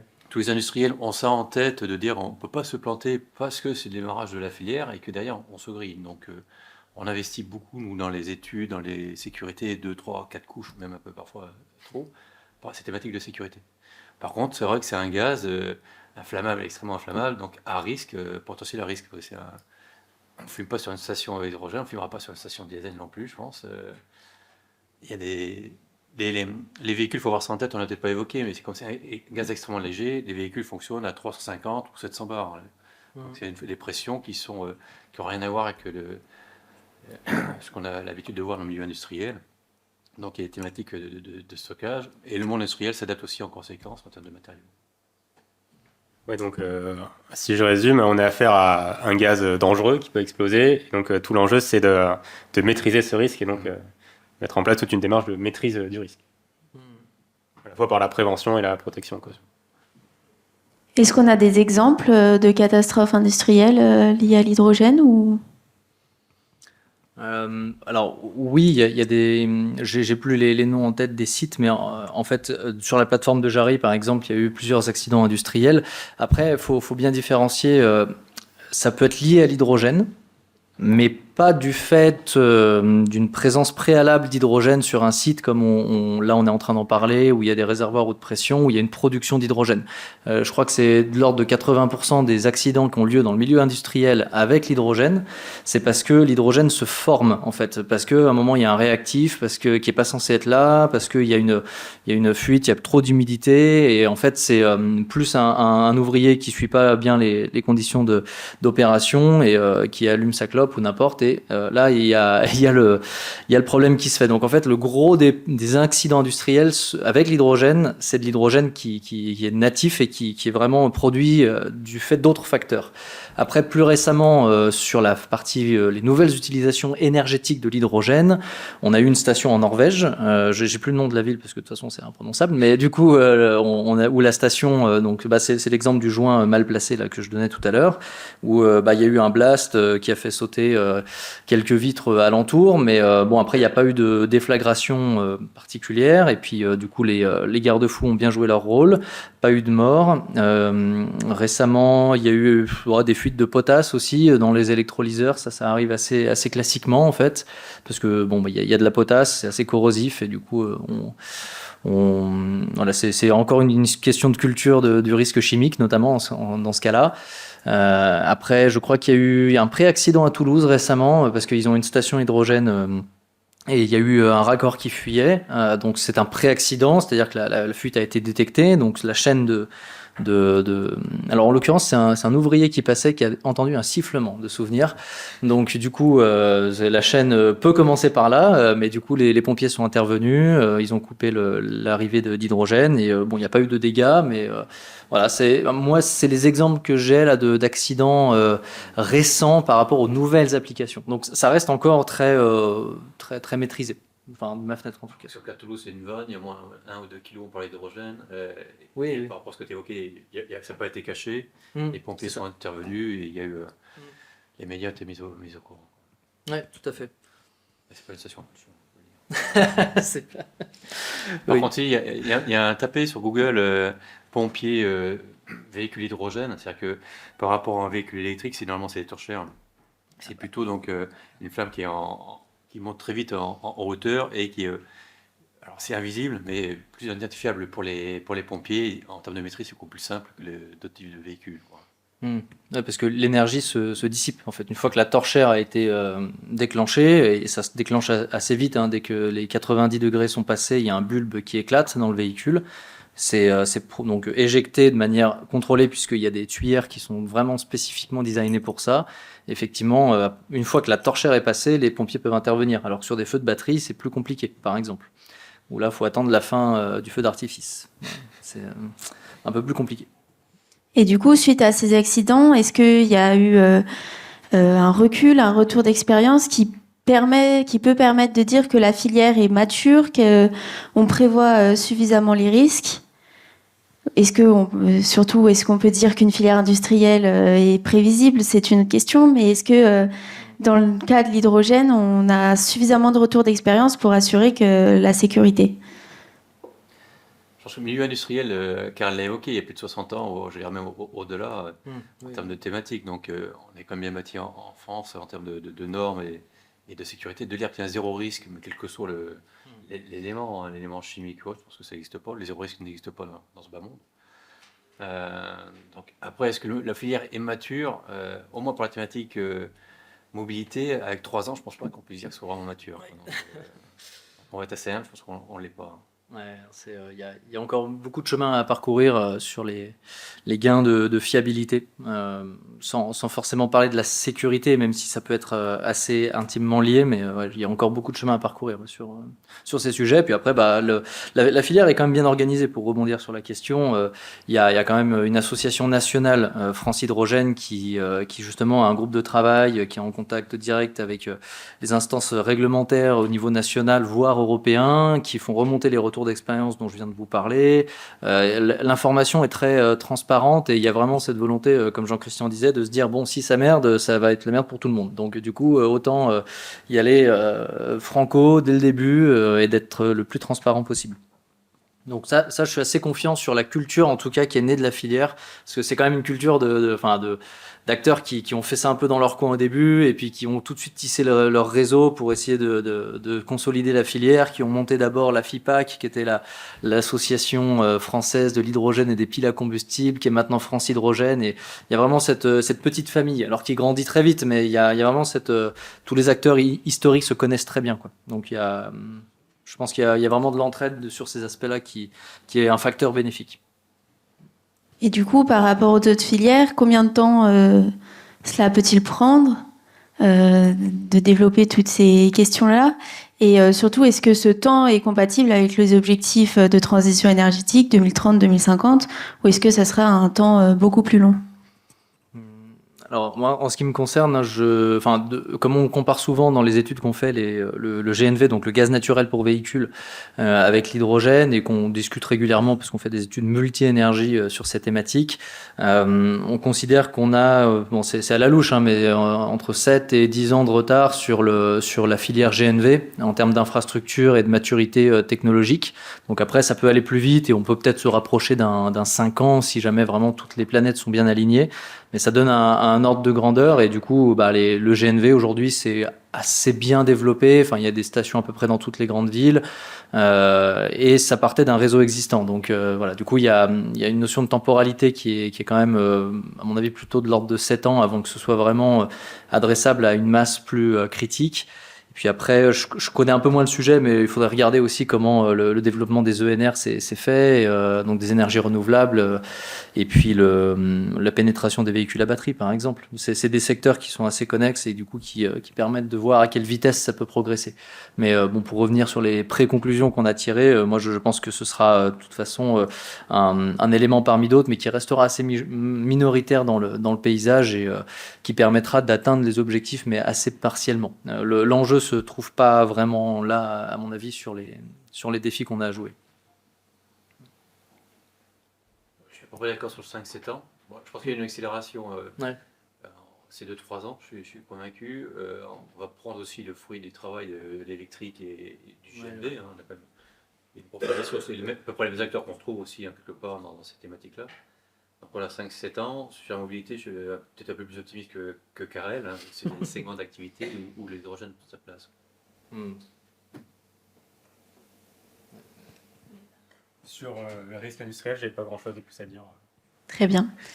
Vu qu'il nous reste quelques minutes avant les questions du public, j'aimerais revenir sur un point qui pourrait aussi permettre à notre public de mieux vous cerner pour poser vos questions.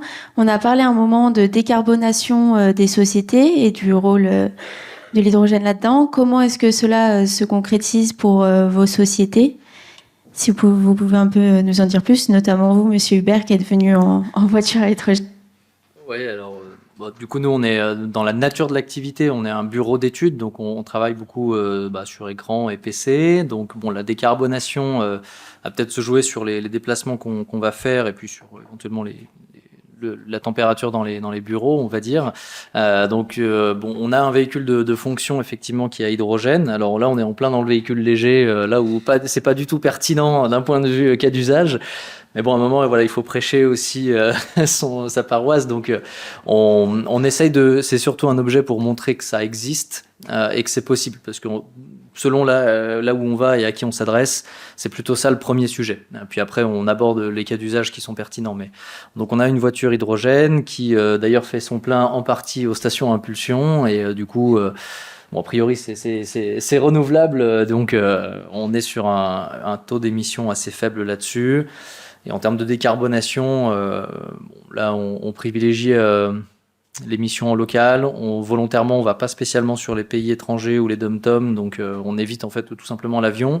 Et comme on est plus spécifiquement, donc à NRK, on est en train de passer en société coopérative et il y a vraiment une notion de répartition de la richesse et des revenus, de bouclage de bilan qui est posé. Un des critères de répartition de la valeur au sein de l'entreprise et le déclenchement de versement de bénéfices serait justement l'atteinte d'objectifs CO2 en termes de bilan CO2 de l'entreprise. Donc on est en train de regarder pour faire un premier bilan initial et ensuite l'idée ce serait de pouvoir indexer le versement de nos dividendes ou primes sur les performances environnementales de NRK et éventuellement de nos clients en scope 3, quoi. Voilà pour ce qui est de NRK. On pourrait être très loin pour la même taille d'équipe. Oui. Donc, à peu près les mêmes éléments. J'ai une facilité par rapport à Kerem, c'est que j'ai pas le droit de sortir de territoire environnemental pour l'instant. Donc, oui, c'est vrai que je suis des un peu actionnaires. bridé. Oui.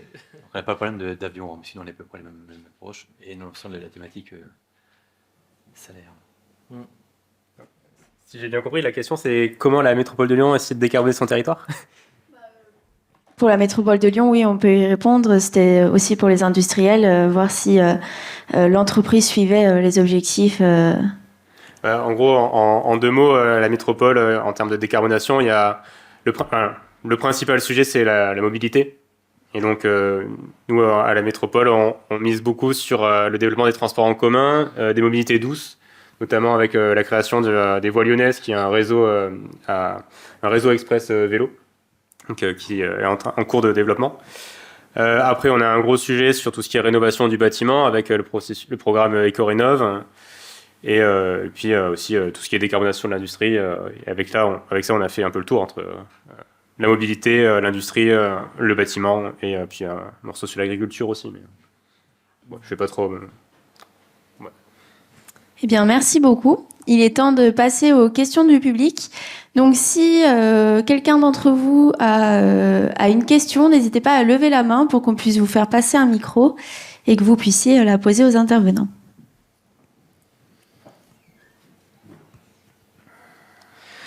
Bonjour, merci beaucoup pour cette conférence. J'ai une petite question par rapport à la production future d'hydrogène.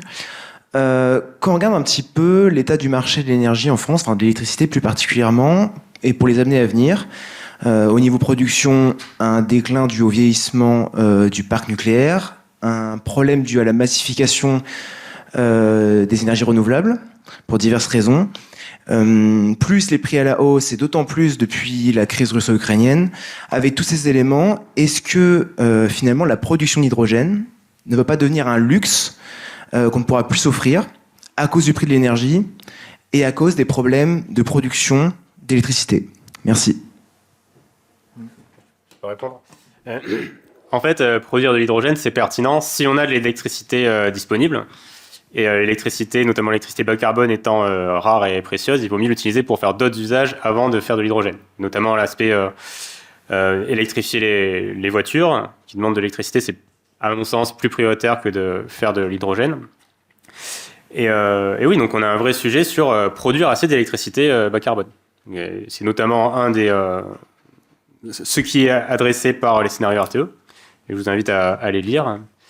Mais oui, tout à fait. Et donc en fait, si on a l'électricité disponible, on va faire l'hydrogène sans problème. Si on se retrouve comme cet hiver avec pénurie électrique, on ne pourra pas faire l'hydrogène. En tout cas, ce sera économiquement pas rentable. Et donc en soi, ça s'arrêtera. Ponctuellement au moins. Il y a peut-être différents éléments. Par rapport à l'élément, on ne vise pas nous pour la mobilité légère, donc il faut bien trouver aussi une solution pour la mobilité lourde. Si vous prenez en Suisse, il y a des taxes à l'essieu qui font que le coût de l'hydrogène, ça revient moins cher que le pays au bon vieux thermique. Donc après, c'est aussi des choix de société et de modalités de taxation que l'on met en œuvre. Donc il y a l'approche globale. Après, on peut regarder dans le sens. C'est-à-dire que globalement, ce qu'on a vécu depuis 2-3 ans, moi je suis arrivé, je dis le coût de l'électron, la maîtrise de l'électron, on le verra dans 4-5 ans lorsqu'on aura lancé les premières thématiques. On va accélérer, je pense qu'il y a beaucoup d'acteurs qui vont dire jusqu'à la maîtrise de l'électron, donc de produire aussi de l'électron. Donc on va passer d'un segment où on est simplement on consommait un électron qui était sur le réseau, vert, avec des garanties d'origine, à devenir producteur et une maîtrise de l'électron. Donc on va aussi amplifier la production d'électrons sur le territoire, dédié là à la mobilité légère, plutôt lourde, on va dire, zéro émission. Ouais, puis du coup, si je peux aussi compléter la réponse, vous avez utilisé le terme. Est-ce que du coup, c'est pas un luxe de se payer, enfin, ce sera peut-être un luxe de se payer l'hydrogène. Enfin, encore une fois, je pense qu'il faut aussi se poser la question du référentiel. Et moi, de ma fenêtre, j'ai l'impression que ce sera plutôt se payer du pétrole et des énergies fossiles qui sera un luxe. Donc, du coup, évidemment, faudra le remettre dans le référentiel futur également. Avec cette notion de disponibilité, parce que du coup le prix on en parle, hein, mais en fait quand à un moment effectivement il y a plus le gaz qui sort du tuyau, on serait peut-être effectivement content d'avoir le stockage hydrogène de Etré, donc stockage massif qui permet éventuellement d'injecter un petit peu d'hydrogène dans le réseau de gaz. Donc il faut se poser la question dans quel référentiel autre également on se projettera. Et après, je suis assez... moi, si la filière s'appuyait que sur l'électrolyse, je pense que je ne travaillerais pas dans ce secteur-là parce que je ne suis pas un grand fanatique et fervent défenseur de l'électron. Je trouve qu'il y a une maturité technologique qui permet de lancer la filière, donc ça, c'est très appréciable. Mais j'ai beaucoup plus foi dans une diversité de production, dont la biomasse dont j'ai parlé tout à l'heure, hein, qui me semble aussi être un bon moyen de diversifier les approvisionnements. Et donc, là-dessus, je pense qu'il y a... Alors peut-être au détriment d'autres filières, ça il faudra regarder plus dans le détail, hein, mais la production d'hydrogène par biomasse me semble un bon moyen de répondre en partie à ces sujets de tension sur le réseau ELEC, et puis éventuellement d'import, si effectivement on vient à manquer de ressources d'énergie primaire sur le territoire. Mais je ne suis pas très fan de la logique... on réplique ce qu'on fait avec le pétrole sur l'hydrogène. Ça, faut voir la limite de l'exercice, quoi. Sur la question du référentiel, ça dépend aussi de où on se place. Si on fait de l'hydrogène en France, où on a des marges d'électricité décarbonées, ça le fait. Si on fait de l'hydrogène en Allemagne ou en Pologne, où en fait, le mix électrique est très carboné, c'est complètement contre-productif par rapport à... Parce que c'est beaucoup plus rentable de prendre du gaz pour faire de l'hydrogène que de prendre du charbon pour faire de l'électricité pour faire de l'hydrogène. Donc en termes de... Donc il y a aussi cette question-là de stratégie et d'utilisation efficace de l'électricité qu'on a.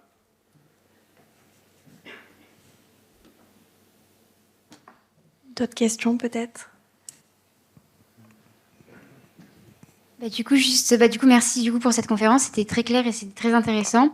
Juste pour rebondir sur ce que vous venez de dire. Du coup, est-ce que c'est possible en France, avec les investissements qu'il va y avoir, de produire suffisamment d'hydrogène en France pour que ce soit efficace et intéressant, plutôt que de l'importer? Ouais. Pour moi, le raisonnement, c'est... d'abord, il faut produire assez d'électricité décarbonée pour répondre aux usages électriques actuels. Après, l'étape d'après, c'est OK, on électrifie de nouveaux usages. Tout ce qu'on peut électrifier, comme la mobilité avec des petites voitures, et puis l'industrie, tout ce qu'on peut électrifier, on électrifie. Si on a encore de la marge, là, on peut fabriquer de l'hydrogène bas carbone pour remplacer l'hydrogène gris qui est utilisé dans l'industrie. Et si ensuite on a encore de la marge, là on peut imaginer faire plus d'hydrogène pour décarboner de nouveaux usages, et notamment la mobilité. Et pour moi, c'est dans cet ordre-là qu'il faut le faire. Et si on fait dans l'autre sens, on est contre-productif. Et donc pour répondre à ta question qui était est-ce qu'en France on arrivera à en faire assez, pour moi on pourra en faire, mais on ne pourra pas en faire des tonnes. Et dans le reste de l'Europe, à mon avis, c'est dans l'ensemble assez contre-productif d'en faire trop. Je ne pense pas qu'on pourra en faire beaucoup par nos propres moyens, et je ne pense pas que demander à des pays étrangers de nous approvisionner en hydrogène, ça permette de réduire les émissions à l'échelle mondiale. Parce que si on dit OK, le Maroc, vous allez nous faire de l'hydrogène bas carbone, OK, ils vont utiliser ils vont brancher une éolienne ou un panneau solaire sur leur électrolyseur, donc cet hydrogène sera vert. Par contre, l'éolienne qu'ils auront branchée sur l'électrolyseur, ils n'auront pas pu la brancher sur autre chose. Donc indirectement, dans l'ensemble, ça aura fait fonctionner un peu plus une centrale à gaz. Donc à l'échelle mondiale, si on raisonne en termes de scénario entre je consomme plus d'hydrogène ou j'en consomme moins, il faut bien réfléchir à ce qu'on fait. Donc pour moi, c'est vraiment d'abord on produit plus d'électricité, après on électrifie, après on décarbone l'hydrogène qu'on utilise, et ensuite, si on peut, on consomme plus d'hydrogène. J'ai l'impression qu'on fait le choix à l'envers. Je ne sais pas si on prend l'envers. Après, il faut regarder d'où on part. C'est-à-dire que pour l'instant, la question pourrait être pertinente à 100% si on était autonome en termes d'énergie, ce qui n'est pas le cas, hein. Aussi bien en termes de gaz qu'en termes de ressources, en termes de pétrole. Donc là, le premier axe, je crois qu'on est tous d'accord, c'est d'abord réduire nos consommations.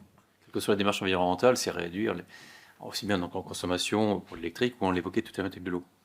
Après, donc, on va viser l'intérêt aussi de l'électron et de l'hydrogène, c'est ça, c'est de viser à terme l'autonomie. Où est-ce qu'elle sera en fonction donc, on va aller au plus court et au plus simple. Et après, il y aura le modèle économique qui va prendre le pas. Hein. On va produire localement. Et à terme, si vous avez un électron qui est produit ou un hydrogène qui est beaucoup plus pertinent à l'étranger qui est attiré un tuyau, je pense que le modèle, c'est pas la pré-pensée qui dit c'est mieux de le faire à côté. Il y a le modèle économique qui va prendre le pas. Et inversement, par rapport aux Marocains ou Algériens, je pense qu'eux, ça peut être une ressource. Pour l'instant, ils ont du sable, ils ont des étendues. Je pense qu'eux, l'hydrogène, ils ne vont pas le donner de façon gratuite. Ça leur donne des ressources avec un business pour eux qu'ils n'ont pas actuellement. Ils n'ont pas de pétrole. Le Maroc n'a pas de pétrole. L'Algérie en a du gaz. Hein, l'Algérie, mais pas le Maroc. Et l'Espagne, pareil. L'Espagne est partie sur cette étendue de PV. C'est à la frontière. Autant en Allemagne, pourquoi pas, mais en Espagne, avoir une ressource économique pour un pays, une ressource dite noble, voilà, moi je ne cracherai pas dessus. Ouais. Il faut juste qu'ils arrivent à le produire. Ah, mais ils vont le produire, ils ont la ressource énergétique, ils ont du vent ou de... Le Maroc actuellement a un mix électrique assez carboné. Oui, avant qu'il se décarbone plus qu'il ait de la marge pour faire de l'hydrogène. D'accord, mais après je pense que ça va être la carotte aussi, c'est-à-dire que si les ressources économiques et qu'ils vendent, quelque part ça donne des ressources économiques. Il faut décarboner le reste du mix aussi. Mais bon, en termes de volume, en tout cas, nous, sur les études qu'on fait, à aucun moment on est arrivé sur des conclusions ou sur les projections, même modestes, de pénétration de la mobilité avec usage dans l'industrie. On arrivait sur des bilans équilibrés avec de l'énergie primaire domestique. À chaque fois, il fallait soit soutirer sur le réseau, soit faire de l'import d'hydrogène. Donc, effectivement, ça permet... Là, on n'a pas pris le temps ce soir de se pencher vraiment sur les chiffres, mais les quantités d'énergie qu'on consomme, et c'est ce que tu disais, sont tellement énormes, on ne se rend pas compte, mais tout le pétrole et le gaz qu'on importe, c'est immense. Donc, on n'a pas les énergies primaires aujourd'hui sur le territoire, et même avec des nouvelles ressources implémentées, il faudra faire import et sobriété. En gros, c'est un peu les deux axes pour atteindre les objectifs. Pour rebondir, actuellement, le mix énergétique français, c'est 40% de pétrole, 20% de gaz, et 25% d'électricité, dans lesquels il y a un petit peu de gaz aussi. Et le reste, ça fait 15% de biomasse. Et donc, effectivement, on a 60% de notre énergie que bientôt on n'aura plus. Soit parce que, première contrainte carbone, à cause du climat, on ne veut plus cramer du fossile. Soit deuxième contrainte carbone, c'est que de toute façon, la production et l'approvisionnement en Europe va de manière subie se réduire. Donc ça, je vous invite à lire les deux rapports du Shift Project sur la baisse d'approvisionnement en pétrole et la baisse d'approvisionnement en gaz. C'est assez instructif. Donc, quoi qu'il en soit, il y a 60% du mix énergétique qui va disparaître. Il faut trouver une manière de faire autrement. Donc, il y a sobriété, consommer moins, à la fois par des gains d'efficacité, donc en étant un peu plus intelligent sur la manière dont on conçoit nos systèmes, et de manière aussi la sobriété, c'est vraiment réduire les usages. Et ensuite, il y a la question de ce qui reste, comment on le produit. Et l'hydrogène, c'est pas une production, c'est juste un vecteur énergétique, comme on l'a dit au début. Donc, utiliser l'hydrogène, c'est une manière d'utiliser de l'énergie, en fait, de l'électricité qu'on aura produit autrement. Donc, oui, on peut réfléchir à comment on l'utilise, mais c'est vraiment... On a 60% d'énergie en moins, il faut consommer moins, produire plus d'électricité bas carbone et faire de l'hydrogène dans certains usages, dans certains secteurs, de manière intelligente pour optimiser l'usage de cette ressource qui va baisser et qu'il faudra utiliser intelligemment.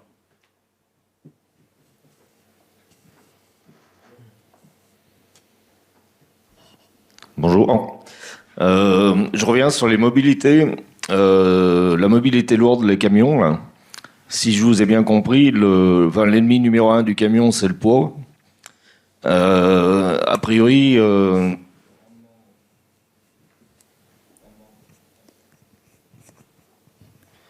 rendement poids-rendement, on est quand même moins bon que la batterie et le reste. L'intérêt de l'hydrogène, c'est qu'il est extrêmement léger. Donc, vous allez avoir le stockage, l'enveloppe de stockage. Par contre, justement, sur les véhicules lourds, l'hydrogène a toute sa pertinence de ce fait-là. Beaucoup moins lourd que les batteries. Oui, en fait, c'est soit Oui, mais du coup, vous disiez que c'était 30% de plus de consommation, non? C'est pas ça, non? En fait, si on utilise de l'hydrogène, on utilise 3 fois plus d'électricité. Par contre, on n'a pas besoin d'avoir une grosse batterie. Donc l'autre option, c'est d'avoir un camion électrique. Donc là, on met une grosse batterie, bon rendement. Par contre, la batterie, il faut la transporter et donc ça consomme de l'énergie. Et donc dans l'ensemble, il faut faire une étude pour voir lequel est le plus pertinent. A priori, les deux semblent à peu près compétitifs, quoi. Le 30% actuellement, c'est le surcoût. C'est-à-dire que si vous prenez un coût global entre un véhicule diesel et un véhicule hydrogène, on a un 30% plus cher sur un véhicule hydrogène parce qu'on n'a pas encore la phénomène d'industrialisation de l'outil. Les nombres de camions qui sortent des chaînes, Iveco, ça va être fin 24, je crois qu'ils viennent dans 50. Vous voyez à l'échelle française, voire européenne. Et sinon, il y a le rétrofit qui arrive. Donc, on est en compte-gouttes. C'est-à-dire que les véhicules que vous achetez à peu près à 100 000 euros, ils sont à 450 000 euros. Le coût de l'hydrogène, pour l'instant, on n'a pas d'équivalence par rapport au diesel. C'est-à-dire que nous, on est à peu près entre 12 et 15 euros le kilo, là où on devrait être entre 7 et 9 à terme. Donc on a 30% global sur l'ensemble de la chaîne du coût du véhicule.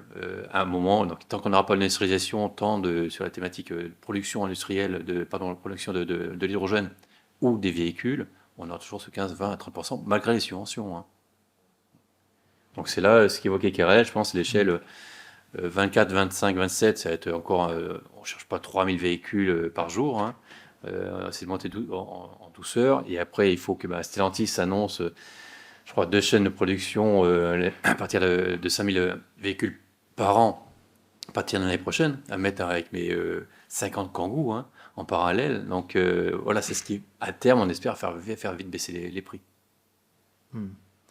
Puis je rebondis aussi sur justement la comparaison donc batterie hydrogène sur le poids lourd. Après, ça dépend vraiment le cas d'usage. Il faut rentrer dans le segment en termes de tonnage et en termes de kilométrage, mais il y a vraiment des cas de figure où l'hydrogène c'est pas équivalent avec la batterie. Vraiment le TCO en tout cas par euro par tonne kilomètre, ça est beaucoup plus avantageux pour l'hydrogène. Il y a vraiment un cap, un moment qui est passé, et c'est ce que tu disais tout à l'heure. La concurrence, elle se fait plutôt entre le GNV / bio-GNV que la batterie qui est un peu plus dans les choux, parce que la capacité utile, elle est... Si utile le temps de rechargement pour un camion... voilà. Ouais, puis contrainte opérationnelle, le temps de recharge, ça joue sur le TCO, enfin le coût total de possession à la tonne kilomètre.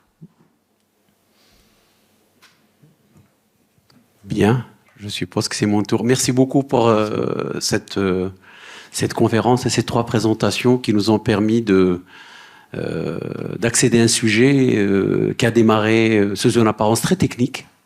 J'avoue, au bout de 20 minutes, je me disais, mais j'espère que ça va pas se poursuivre comme ça. Et puis finalement, non seulement l'exposé est assez clair, mais vous avez réussi ce à quoi je ne m'attendais pas, c'est-à-dire à démythifier l'hydrogène, en fait.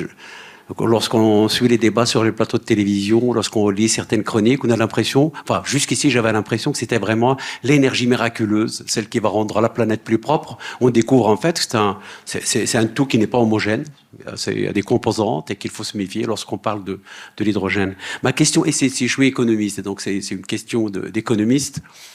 Si j'ai bien compris, au moins dans un premier temps, les projets à venir vont porter sur une production liée à une consommation locale. Donc la question du coût et du prix se pose. Lorsqu'on regarde d'autres sources d'énergie, parce qu'on peut produire pour des étendues, pour des populations, ou pour des activités économiques extrêmement nombreuses, donc on peut compter sur des économies d'échelle. Alors plus on produit, plus les coûts baissent, et les prix aussi. Comment se présente le problème pour l'hydrogène? Un cas concret, la production d'hydrogène. Je serais venu il y a 3 ans, j'aurais fait un ramdam sur la station de Chambéry. Chambéry, c'est une 40 kg par jour. On a pris, nous, le risque il y a il y a 3 ans de dire on va faire un électrolyseur de 800 kg par jour. Et là, les actionnaires, il a fallu les pousser un peu leur retranchement. Je crois que c'est l'un des plus gros pendant quelques jours, hein, l'électrolyseur français. Mais de 800 kg, dans 6 mois ou 1 an, va être l'entrée de gamme. Donc on est passé de 40 à 800. Les 200, ils sont arrivés sur les papiers PowerPoint.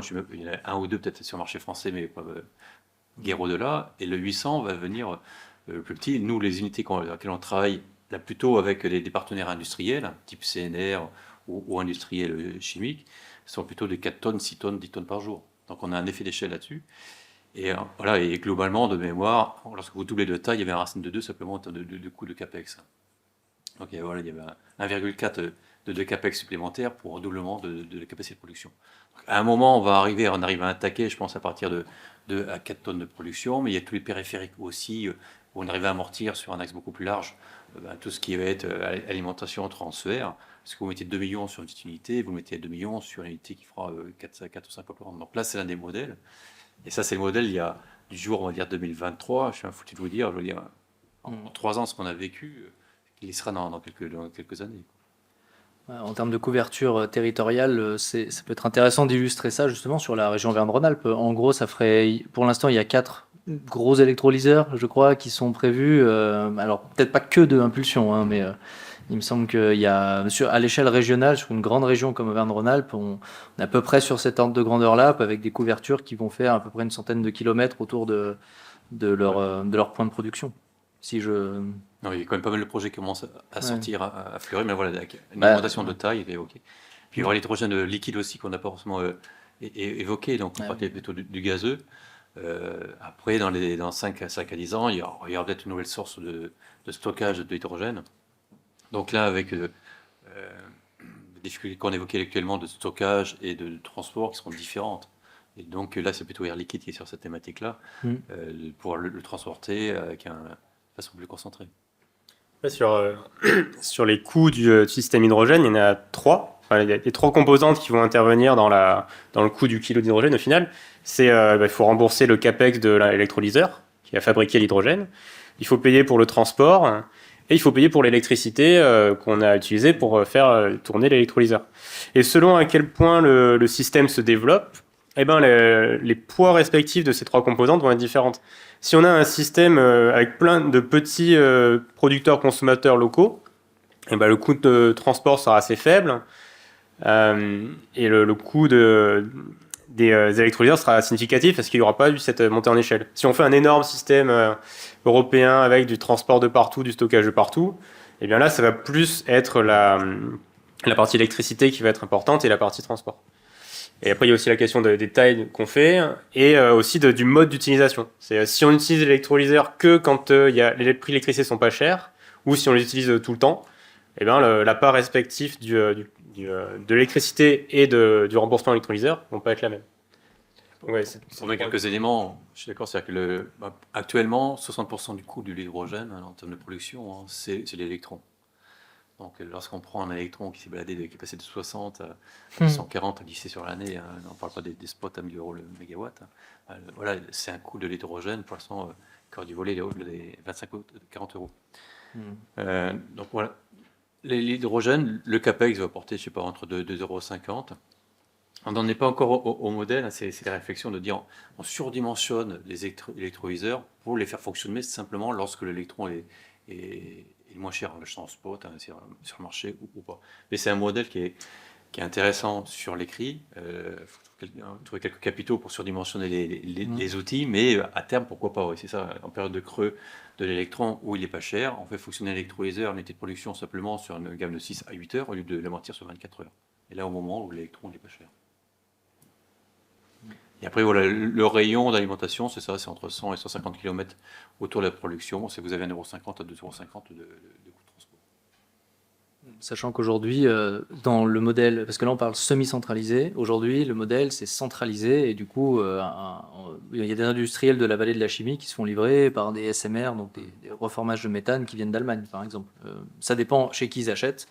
Ils peuvent s'approvisionner en local, mais des fois, il y a des stratégies commerciales qui font que le trailer vient d'Allemagne, par exemple. Donc ça, c'est le modèle actuel. Peut-être qu'il sera répliqué, ça, on verra. Ça vient par camion? Oui. Ouais. Ah oui, sinon on le saurait s'il y avait un pipeline qui viendrait. Ouais. Ouais. Ah non, l'intensité CO2, elle est bien là. Mais le prix aussi, hein, le prix est supérieur à 50 € du kilo. Hein, c'est assez énorme.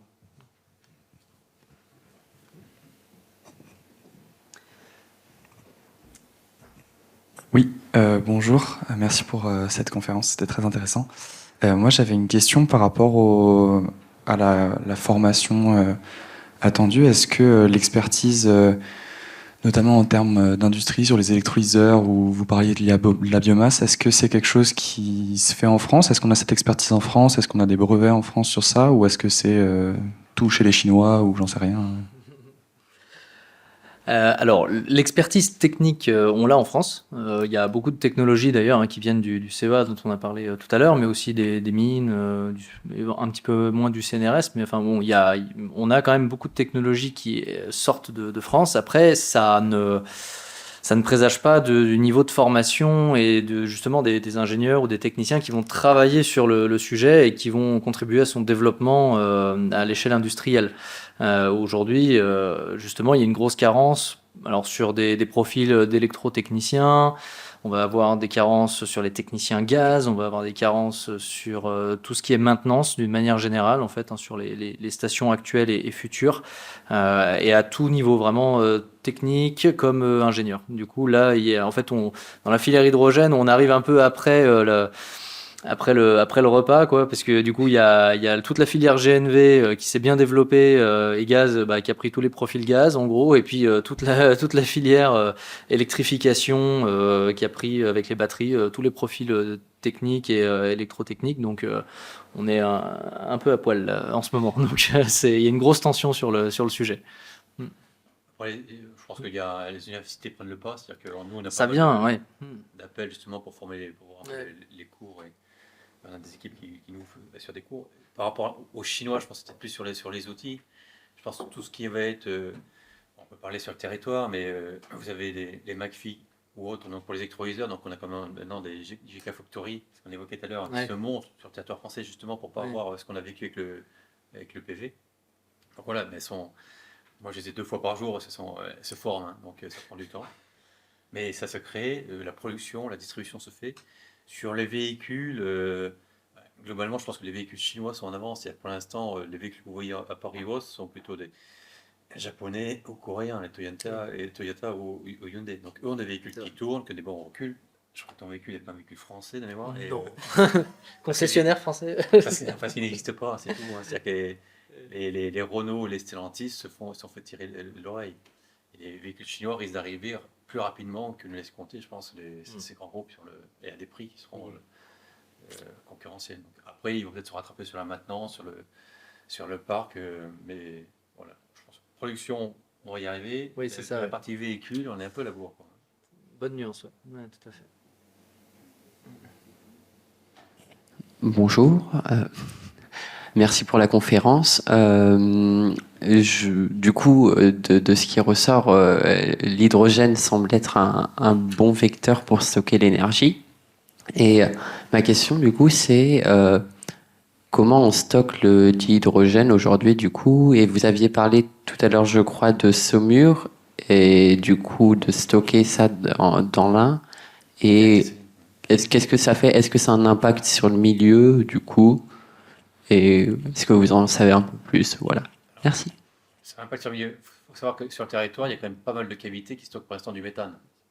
Donc là, lorsqu'on parle de cavité, c'est plusieurs tours Eiffel. Je crois qui prend l'exemple l'Arc de Triomphe ou la tour Eiffel, vous mettez plusieurs tours Eiffel dans les cavités. Donc ça, c'est les stockages qu'on entend actuellement parler français, hein, où on aide un peu l'Allemagne. Et donc les tests actuellement donc, qui sont menés donc, par un grand actionnaire, hein, et sont justement de transformer ces cavités qui sont actuellement stockées, qui stockent du méthane, et de les tester en hydrogène. Donc là, on est encore en phase expérimentale. Donc c'était d'être dans l'Ain. Pour l'instant, il y a 6 mois, 1 an de recul, et ils vont le suivre pour les 2-3 années. Et après, on n'a pas fait le panorama complet, mais très rapidement, l'hydrogène, donc à l'état naturel, enfin pression et température ambiante, il est gazeux, il peut être liquéfié, ça on en a parlé effectivement, donc moins 253 degrés, pardon, le point de liquéfaction. Donc du coup cryogénique, donc ça demande des réservoirs spécifiques. Il y a des technologies qui sont connues depuis un petit bout de temps déjà, mais solides, c'est-à-dire que l'hydrogène il est tellement il a de l'affiliation au niveau de ses connexions moléculaires qu'il peut faire le processus d'absorption sur des poudres métalliques par exemple, donc titane, magnésium, et donc ça permet de stocker de manière assez quantitative et à pression et température ambiante, donc il y a un certain intérêt. Ça pèse lourd, c'est cher, mais bon, il y a certains intérêts à ça. Et après, plus intéressant aussi, alors c'est plus lié à la question du transport qu'au stockage, mais en fait, ça, bon, c'est intimement lié. Il peut aussi être recombiné, encore une fois, grâce à ses affinités de raccordement avec les liaisons, sur de l'azote pour faire de l'ammoniac, par exemple. Il peut faire du méthanol. Il peut aussi se mettre avec des huiles. Donc, on peut hydrogéner les huiles et les déshydrogéner. Donc, c'est une manière de stocker, de transporter sans qu'on... Et en fait, on s'affranchit grâce à ça du côté explosif et sous pression de la chose. Voilà, en gros, c'est vraiment très rapidement le panorama des moyens de stockage associés. Après, vu qu'il y a une étape supplémentaire dans le process, il y a à nouveau des pertes sur la liquéfaction. Et, ah oui, énergétiquement, c'est 30% du PCI qui est perdu. Ouais, qui est passé dans la liquéfaction. Ouais. Voilà. Et puis après, sur la regazéification, il y a encore une perte, pas grand-chose. Non, pas grand-chose. Ça, je suis pas sûr, mais c'est pas énorme. En tout cas, il y a une perte supplémentaire dans le système. C'est comme il y a aussi une option, c'est de dire l'hydrogène, on le transforme en gaz, et après on le reconvertira en hydrogène, où on refera de l'électricité avec. En gaz naturel. Ouais, en gaz naturel, fossile, en gaz, quoi, en méthane. et donc effectivement, à chaque fois qu'on rajoute une étape dans la conversion, il y a des pertes. Moi, je voulais revenir sur l'histoire sur le stockage. Convertir les cavités salines qui stockent du gaz de manière à pouvoir stocker de l'hydrogène. Il faut les adapter quand même, parce que l'hydrogène, c'est plus fin que le méthane et ça fuit plus facilement. Il y a aussi des histoires de corrosion, non ? Non, on est en milieu argileux, je pense, de mémoire. Donc ça, c'est assez étanche. C'est des cavités. Actuellement, anciennement, c'était des cavités de saumure. Hein. D'accord. On était vidé de leur saumure, le saumure a été récupéré au milieu industriel. Donc on stocke du méthane.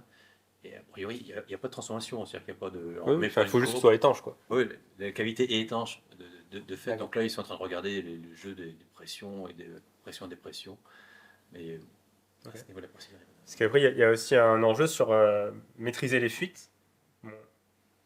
D'abord parce que c'est une question de rendement aussi, et tout ce qu'on perd, on ne peut pas l'utiliser. Mais c'est aussi et surtout un enjeu environnemental, c'est que l'hydrogène, c'est un gaz à effet de serre, avec un pouvoir de réchauffement global de près de 10. C'est-à-dire qu'un kilo d'hydrogène qui va dans l'atmosphère, c'est comme si on avait envoyé 10 kg de CO2.